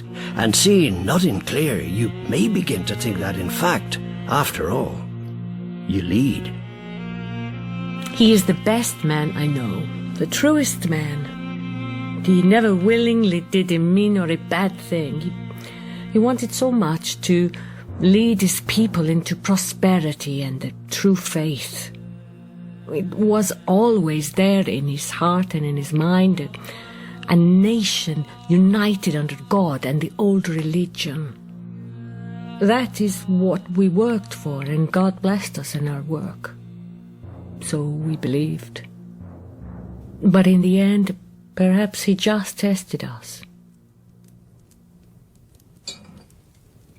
Was it so awful? Oh, it was a farce, my love. I would not have wished it upon anyone, not that. Thank you, my dear. He tried to be a man at the end. And to cause trouble, too. Set himself up as the defender of the Protestant religion. But he is gone now. He is gone. And he will be forgotten. Well, he won't be in the forefront of anyone's mind. Then we must give thanks. Yes, my love. We should pray together, for this is a new start. And let us pray that the Lord will bless us with a child for this new age. My brother once said there are many things the Lord can do, but play the ace of spades when you need it. He cannot. How great is your faith, James? My faith is the most important thing in my life. Before you, before Anne and Mary, before the throne. Before all of these, I stand before my God to be judged in eternity. Then trust in him to give us his son. John Churchill, soldier. We'd been friends, the King and I, as much as any man ever was with him. There was always a barrier, I think, between him and the world, a sort of defensive earthworks thrown up to keep the rest of us at bay. And behind that barrier, he laid his plans. I think at the beginning, Sarah was more awake to that than I was. They say, John, that the king is thrusting away at the queen these days. She's his wife. Why not? And she's old, so... She's not that old. They say he hopes for a child. I hope for a dukedom. Don't worry, sweetheart, you'll get one. We need a few decent wars, that's what we need. I swear you'd rather sleep amongst the horses than with your wife. Well, I have met some very sprightly mares in my time. Well, you could always go and soldier for William of Orange. Not sure I quite trust a man who'd flood half his country to hold up an enemy advance. A little too profligate with his pieces. Inclined to sweep the board clear. He wouldn't say no to being the king on our board. And so he will be, when the king dies. Hush, here comes Jimmy. Their Majesties! Carry on. Carry on. Your Majesties! I hope the evening finds you both well. Thank you, sir, most well. I must say, Mum, you look younger every time I see you. I wish I had your secret. But then you would have my husband, and you would be queen, Lady Churchill. Majesty, you always had a fine turn, so may I offer you the dance? It is kind of you, Sir John. If it's not too vigorous, I'm sure it will do no harm. Then, sir, I thank you. Sir, you will not disappoint me. Oh, you're too kind. It's especially as my turn was never anything but clumsy. But, walk with me. I have been thinking, Sarah. Oh, Your Majesty is always... Of the things we spoke of before Monmouth. So? Tolerance. Oh, I think it was conversion. Don't you want an assured afterlife? I think, Jimmy, that the afterlife may take care of itself. There's simply too much history, too much blood and pain between the roads to Canterbury and Rome. But what if there were a third way? A way that would work? Now, in this country? Well, if there were, I would believe in miracles. But you see, my dear girl, I do. Ah, the Queen calls. As does your dear John. We must not keep them waiting. This country will have great need of men and women of good will and great heart in the days ahead. Sarah, I'm going to make a revolution. What do you mean, sir? Majesty, I must surrender you to your husband, I fear. It will be, I hope, the only surrender you will ever have to endure in the King's service, Sir John. You must excuse us. We must go amongst the people. They expect it of their king. Your Majesty. Your Majesties. What in Hades was that about? You mean the Queen? If I didn't know better, I would say she was marking my card. The King? Oh, something's coming. I don't know what he's got in that head of his, but look out, John. We need to keep a sharp eye on dismal Jimmy.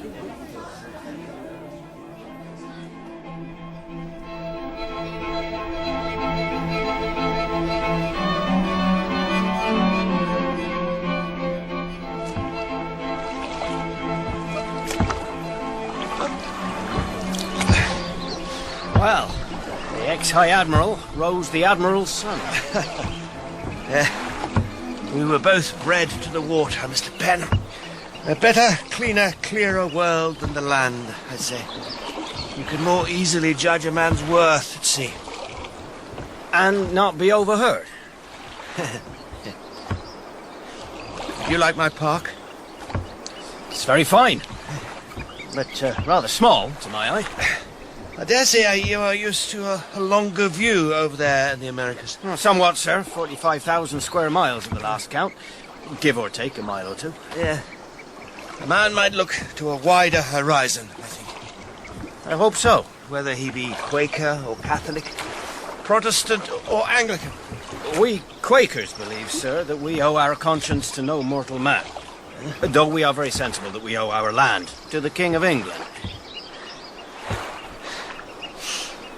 In your Pennsylvania, you have ensured fair trial by jury, free elections, freedom from false imprisonment, and freedom of religion.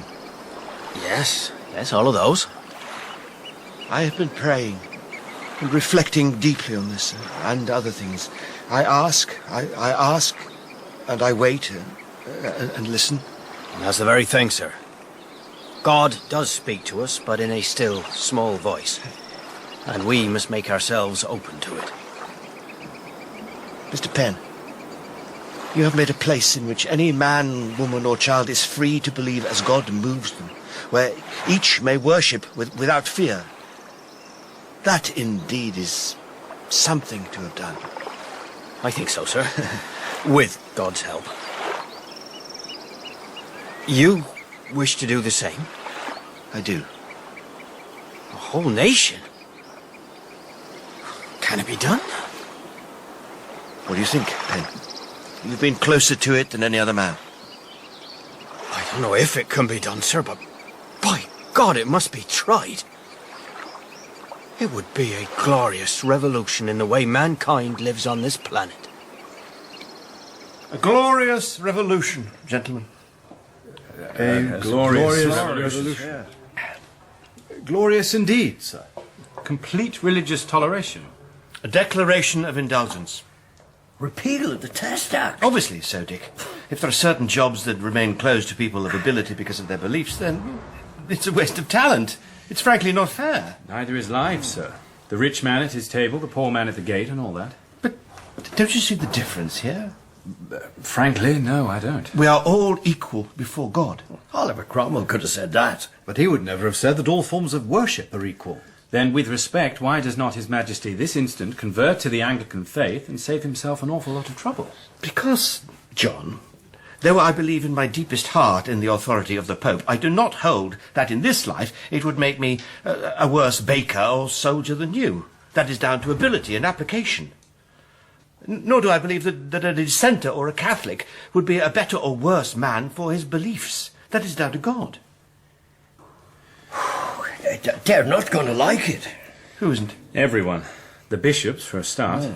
They're reasonable men, surely. The bishops? It can be done. I'm convinced of it. Sunderland, if the king said so, you'd be convinced he could walk on water. I'm his chief minister. It's my job to implement his policies. To your own perpetual advantage. John, I don't expect you to agree with me. I do not demand that. But I still ask for your loyalty. You will always have that, Jimmy. Be assured. We are all of your party. You know it, Majesty, to a man, but there has never been a better time for reform. We go forward together. There's nothing more dangerous than a good man with a mission. It is a great lie that the truth shall save anyone. In my experience, and I have served this country many years and know men and their enthusiasms, the truth has done very little but cause endless suffering and trouble for the rest of us. All stand for His Majesty.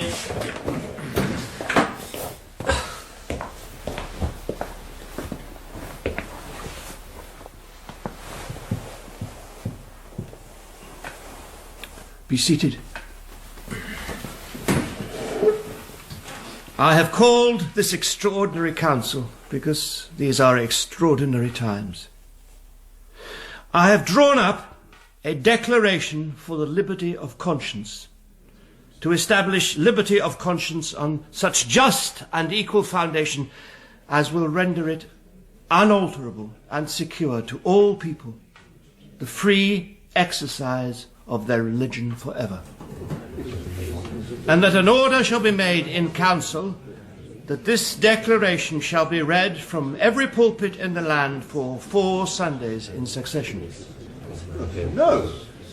No. This is the King's will, and so shall it be done. And lead us not into temptation, but deliver us from evil. Amen. Amen. Upon this Sunday, it is right and proper for us to remember the 39 Articles of the Church of England, which have been allowed and authorised heretofore, and which our clergy generally have subscribed unto, and do contain the true doctrine of the Church of England, agreeable to God's word, and do set apart all other idolatrous practices. Firstly, that there is but one living and true God, everlasting, without body, parts or passions. They what? Refused to read it. Most of them went through the 39 Articles instead, start to finish. Can't the idiots see what I'm doing for them? Freedom of conscience, for God's sake. Most of them just see the Pope in Canterbury Cathedral. We have to make them read it out.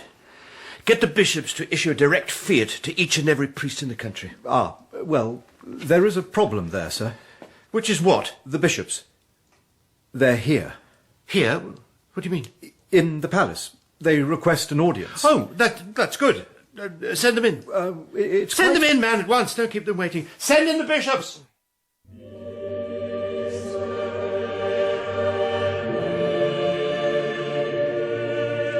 He had to show them he could take the lead and make the decisions that were necessary. He was the king. Monmouth was dead, Dissent was dead, and whoever cared about a few fusty old Anglican bishops? He was sitting at the gaming table with his cards hidden, and only he knew he had a full house in his hand. He thought.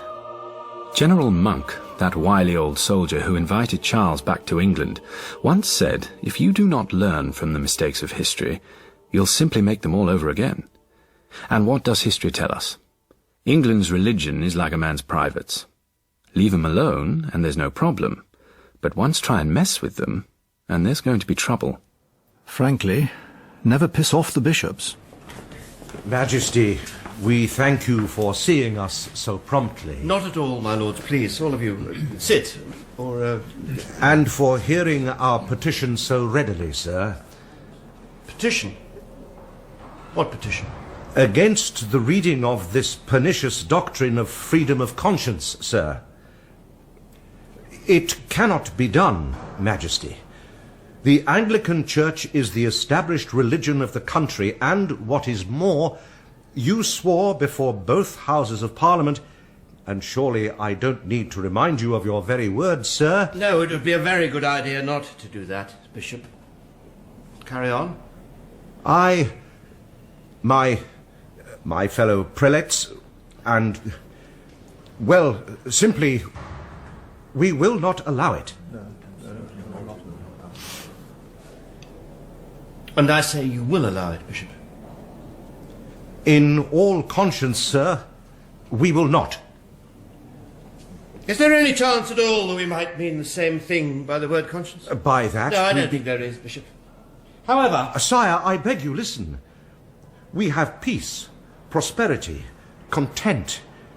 You have the country, don't throw it away. It will be better for everyone. The King says you will do this. And Almighty God says we will not deliver this England up to the caresses of the whore of Rome. Is this the decision of you all? It is. Then say it, all of it! Say it! It is our decision jointly. Then thank you. You may go. Not that door. The other one. It's quicker for the tower.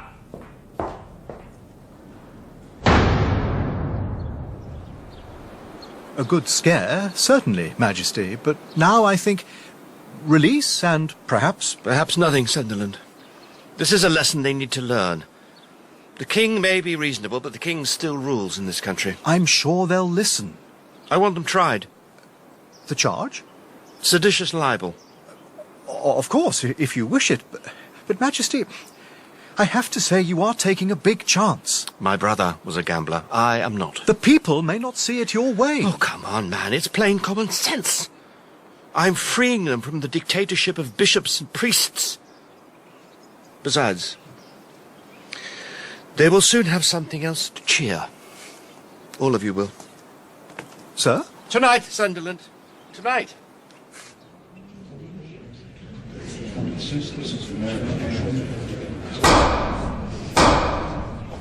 His Majesty the King. I have the greatest pleasure in announcing that Her Majesty is with child.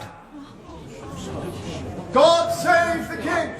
God save the Queen! God save the King! God save the Queen! How did they receive the news? Oh, great joy, my dear. And so many good wishes. And were some of them kindly meant? Oh, many, and many. I'm so happy, my love. Oh, we prayed, and our prayer was answered. Oh, but James, my sweet... The prince will be raised a Catholic. They took my daughters away from me, but they will never, ever take my son. The road of freedom runs both ways, for commoner and king. The declaration will ensure that. But what if it is a girl? Then I will love her nonetheless. But I know it will be a boy. God would not give so much to hold back at the last. Do you see, my sweet? Do you see?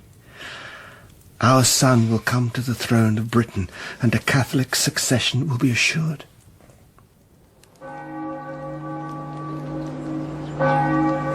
William and Mary will be out. No succession for them at any price. That, as they say, is going to put the wolf among the kittens. If it goes to term. If it's a boy. The Queen has a record of misses. If it's real at all. They wouldn't.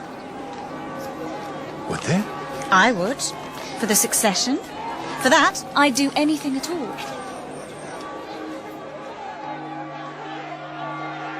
Members of the jury, you have heard the various parties in this matter speak to their motives and their defence. It is now your solemn Sergeant! My lord. What is that noise? Can it not be removed? This is a court of law. I'm afraid not, sir, unless you want to call the military. Is it a riot? I believe it is, London, sir. Here in support of the bishops. Hello. Since I have so far taken no part in the proceedings, allow me to introduce myself. Everhard van Wade, and I was there to represent the interests of my master, the other great player in this game. King James believed that the great invisible presence for whose benefit he perpetually strove was that of God Almighty. He was wrong. I must caution the jury against any bias in their deliberations on this matter. The evidence makes it quite clear, I believe, as to the direction their verdict should take. The guilt of the accused is in no doubt. The great invisible presence hovering over Britain was William of Orange, my master. Everything that happened was in the end about him and his war with Louis of France. How much did William need the resources, the armies and navies of England, and how long was he prepared to wait before he took them? Have they done yet? The jury is still out. The mob is still out, too, and we'll just have to wait and see. But the evidence is clear, is it not? The fact that a thing is clear doesn't make it obvious. The Lord Chief Justice has directed the jury as to their proper duty in this matter. He also directed them to stay overnight in the cells below the court, with no heating and precious little to eat. Perhaps that will encourage their minds to the right course. And perhaps will only make them more stubborn. I have noticed this about the Englishmen. You only have to say, do this, and they immediately do that. Don't worry yourself, my love. You have more important duties. It will be all right, won't it, James? I promise. It will be. How much was William prepared to risk to gain Britain? How long could he wait now that the Queen was with child? And what conditions did he need to make the moment of invasion appropriate? No, one thing you can be sure. When William made up his mind, nothing stood in his way. If they had been his bishops, they would have drowned in a lowland sea before the sun had risen on the first day of their freedom. Members of the jury, have you reached a verdict on the accused? Aye, and no thanks to your lordship's hospitality either. Silence there! I will have silence! What is your verdict in the matter of William Sancroft, Archbishop of Canterbury? Not guilty. One not guilty! Thomas Ken, Bishop of Bath and Wells? Not guilty. Two not guilty! John Lake, Bishop of... Not guilty. Not guilty. Not guilty. Not guilty. Not guilty. We need to show there's a steady hand on the tiller and that the ship of state will weather the storm. Give people time and they will see the sense of the declaration. I hope so. Parliament will never... Parliament has already granted me all the finance and powers I need, ergo I no longer need them. I am determined to push this measure through, bishops or no, gentlemen. To ensure a Catholic succession. It's not about that. There are those who say that William of Orange is gathering a fleet. He does not like the idea of losing out on the succession. My dear son-in-law will just have to put up with it. Then remind him of that. You should visit your troops. Let the Dutchmen see we have an army and we're not afraid to use it. I'll go to Hounslow, to the camp there, and be seen with the army. That'll concentrate William's mind, no doubt of it.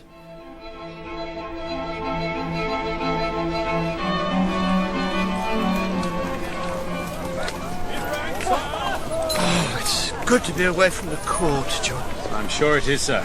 A man can breathe out here. Honest gut-stabbing, not backstabbing, eh? Are they fit, John? Are they ready for anything? Ready they are, sir. Shall we? Attention! Attention! It's good to be amongst you today. I have always believed a strong army and navy are essential for the defence of the realm. You know, the army is safe with me. So it is fitting, in these times of prosperity, that I should look to the army to support this step forward in our national life. The declaration of conscience. Silence there! John, why are they whistling? I believe it is a Protestant tune. Perhaps it's best... They will hear me. A strong nation has no need to fear internal dissent. We are confident and solid as... After all, we have seen off civil war and its horrors. Then let us go forward together as one nation in which each man may believe as his conscience dictates and not as the bishops and priests command him. Command him to. Majesty, I think you should leave. I've never run away from a fight in my life, John. I don't intend to start now. They'll see. They'll all see.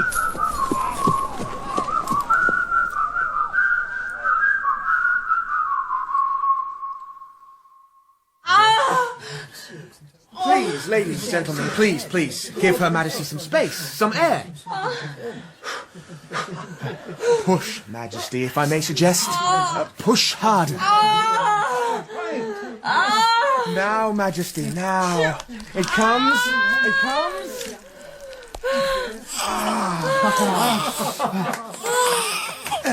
The child needs air. Midwife, take it next door. It's too stuffy in here. It'll suffocate. My friends, rejoice, rejoice. We have an heir. I give you the Prince of Wales, James Francis Edward Stuart. Let all rejoice with the Queen and I. Let bells be rung throughout the land.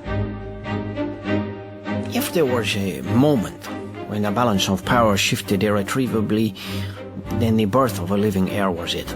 Every man and woman in England and one particular man in Holland knew now that James intended to establish a Roman Catholic succession. It was like a change in the air. You couldn't see it, you hardly felt it, but there it was. I've given them a prince. A Catholic prince.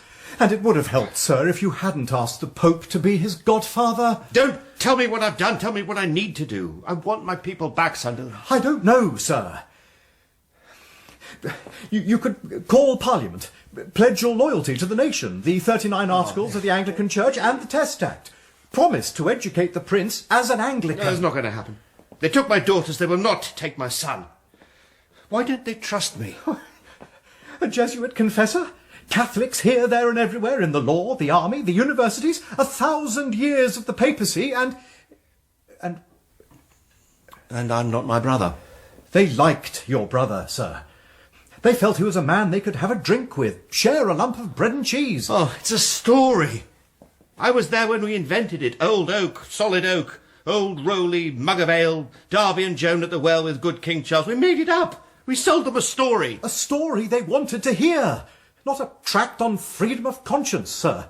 Not easy to swallow. Theology, somewhat indigestible to English tastes. Then I ask you again, what do I do? Make an alliance with Louis of France. William has been fighting French power his whole life long. It's the one thing he respects, and the one thing he's afraid of. The one thing England would never, ever forgive me for doing. After the prince was born, things started to slide. A man barely had time to sit in a coffee house to smoke a pipe and drink a cup of coffee. Good coffee is hard to find. Man has to follow his nose. I like coffee well enough, Mr. Van Weyde. This is from the Dutch East Indies. Is it a good taste, Mr. Churchill? Do you like it? I've tasted worse, and I've tasted better. Why do you ask? Are you in the business of coffee? I am in many businesses, but yes, I import good beans. I wonder, perhaps, if it is a blend you might consider adopting as your, shall we say, everyday beverage? Your English is excellent, Mr. Van Weyde. Yeah, so is my coffee. Do you know, sir, that I already have orders from 7 most highly placed customers in the city and government here? Men of power and influence who find my blend very much to their taste. Very fashionable thing, coffee. And no man of the mode such as yourself would wish to find himself behind the fashion. And yet I have a curious loyalty still to the old blend that has served me well. Ah, but then you are not a grower. Well, you would know that sometimes a wind comes, a great wind that blows from across the sea and casts down the trees upon which the fruit grows, and will we, nill we, the old blend may no longer be had. There is a certain bitterness about this, though. In coffee, that is often seen as a necessary part of the whole. Well, night, sir. Remember me to your wife. Look at his grip. Shall I take him? No, he's happy. My love, there might be... It might be... What is it? It is something. I can't see that. It might be best if you and Jamie were to go away for a while. My love. Do you see? It's a wind, a tune. How can you hold the wind, catch a tune in your grasp? It's something and it's nothing. A glance, a whisper, a look from the corner of an eye. It's gossip, it's tittle-tattle, and quite suddenly, it isn't. How does that happen? William writes to me. He tells me this, he tells me that. I ask for the Scottish regiments to be sent back to England. I sent them to him to help against Louis. I have done that, you see. I have stood against Catholic France as my Anglican brother did not.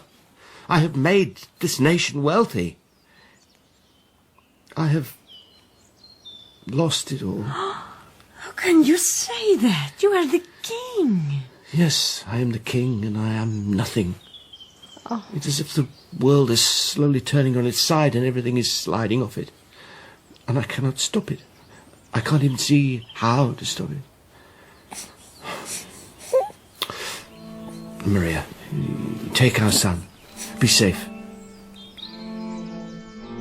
We dedicated ourselves to doing God's work. And to that end God blessed us. So we believed. And in the end, perhaps he just tested us and we failed him. He's at sea. Who? William. He can't. He can and has. What?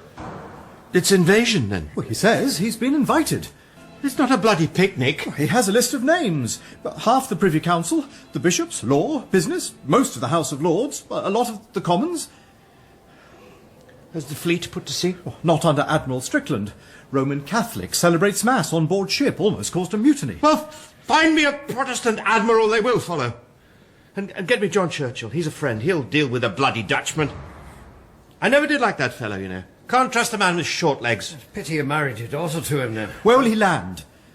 Well, Yorkshire. That would make sense from Holland. Maybe Essex. At this time of year, you want to make your voyage as short as possible. Well, you were the sailor, Jimmy. So, get every available man and ship to the northeast as soon as we can. Sunderland, order a general mobilisation at once and get the bishops too. I don't know, do something useful for once, Majesty.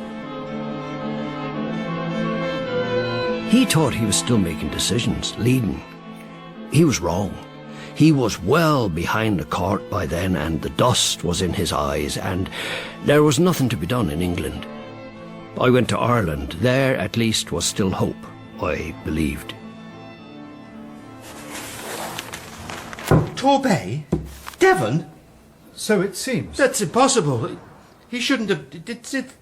Our informants say he stepped ashore and spoke to the assembled crowds. Good people, I am come only for your gooch, only your gooch. For my goods, too. Where's Churchill? He knows that part of the world well. He's at home, I believe. He's where? In his house, with his wife, at home. You really want to fight, sir? Well, it seems you'd rather sit in your garden smoking a pipe, so someone has to do the job, and I've never been shy of it, you know that. It's not about your courage anymore. It's about the future of this country. My country? Yes, your country. As an Anglican land, not a sort of stew of everything and nothing. You've lived through one civil war. Do you want to bring another down on us? You can't just throw out the king because you don't like him. You can do anything at all once the thought has been born in your mind. At least no one's waving axes around this time. We're done with all that stuff. I am the king, anointed by God's hand. And we're done with all that stuff too. They're calling this the Glorious Revolution, Jimmy. Change without blood and with the consent of the people. I thought I was going to have one of those too. The glorious revolution of freedom of conscience. And it wasn't just a ploy to get more Catholics in more places. You know me, John. We're friends, is that what you think? It's what everybody thinks. But can't they see if everyone has a choice? No one wants a choice. They like it the way it is. It's simple, uncomplicated. You don't have to think about it. You just get on with your life and let eternity take care of itself. God matters, John. More than anything. Not anymore. And you will not fight for me? Not anymore. He was right, Van Wader, about the bitterness in the blend. Young people like sweet music and sweet wine, but as we get older, we realize that the real taste needs a little more than sugar and honey. It isn't always easy to swallow, of course. Our forces at Hounslow? Uncertain. The troops we sent north are staying there. The navy? The wind is wrong, they say. The wind? The Protestant wind? Where is William? How many does he have with him? We don't know. Our spies, our people, are no longer our people. We are effectively blind. So our choices come down to... Negotiate with William. Never. Fight. The Queen is in France. There's no risk to her or the Prince. And if I lose? Talbot's in Ireland. It's his stronghold. He has Catholic troops, and it's out of William's reach, for now. Talk, fight, or run. There has to be another way. But there wasn't. Maybe it was best said in the Bible his grandfather caused to be made. For the good that I would do, I do not, but the evil which I would not, that I do. They called old James the wisest fool.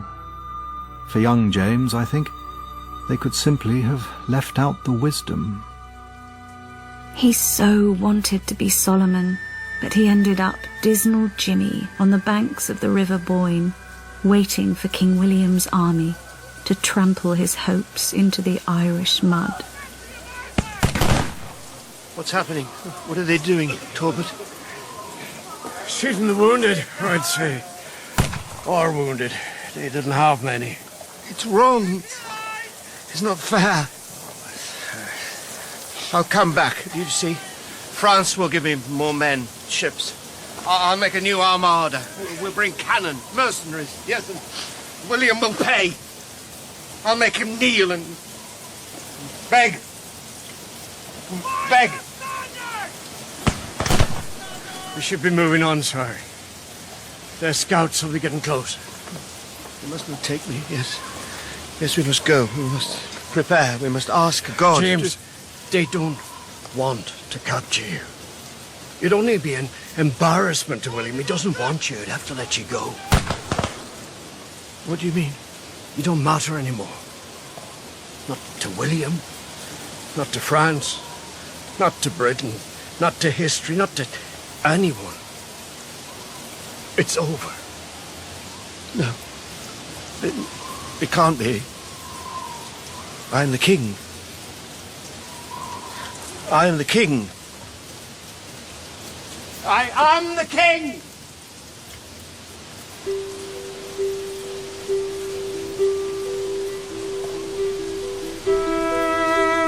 In the end, at the end, how a man becomes a leader, what makes him so, is a mystery. King Charles II cared not a whit for being a good man, and had it. King James II cared passionately about being a good man, and had it not. And in the end, that is all that matters in this world.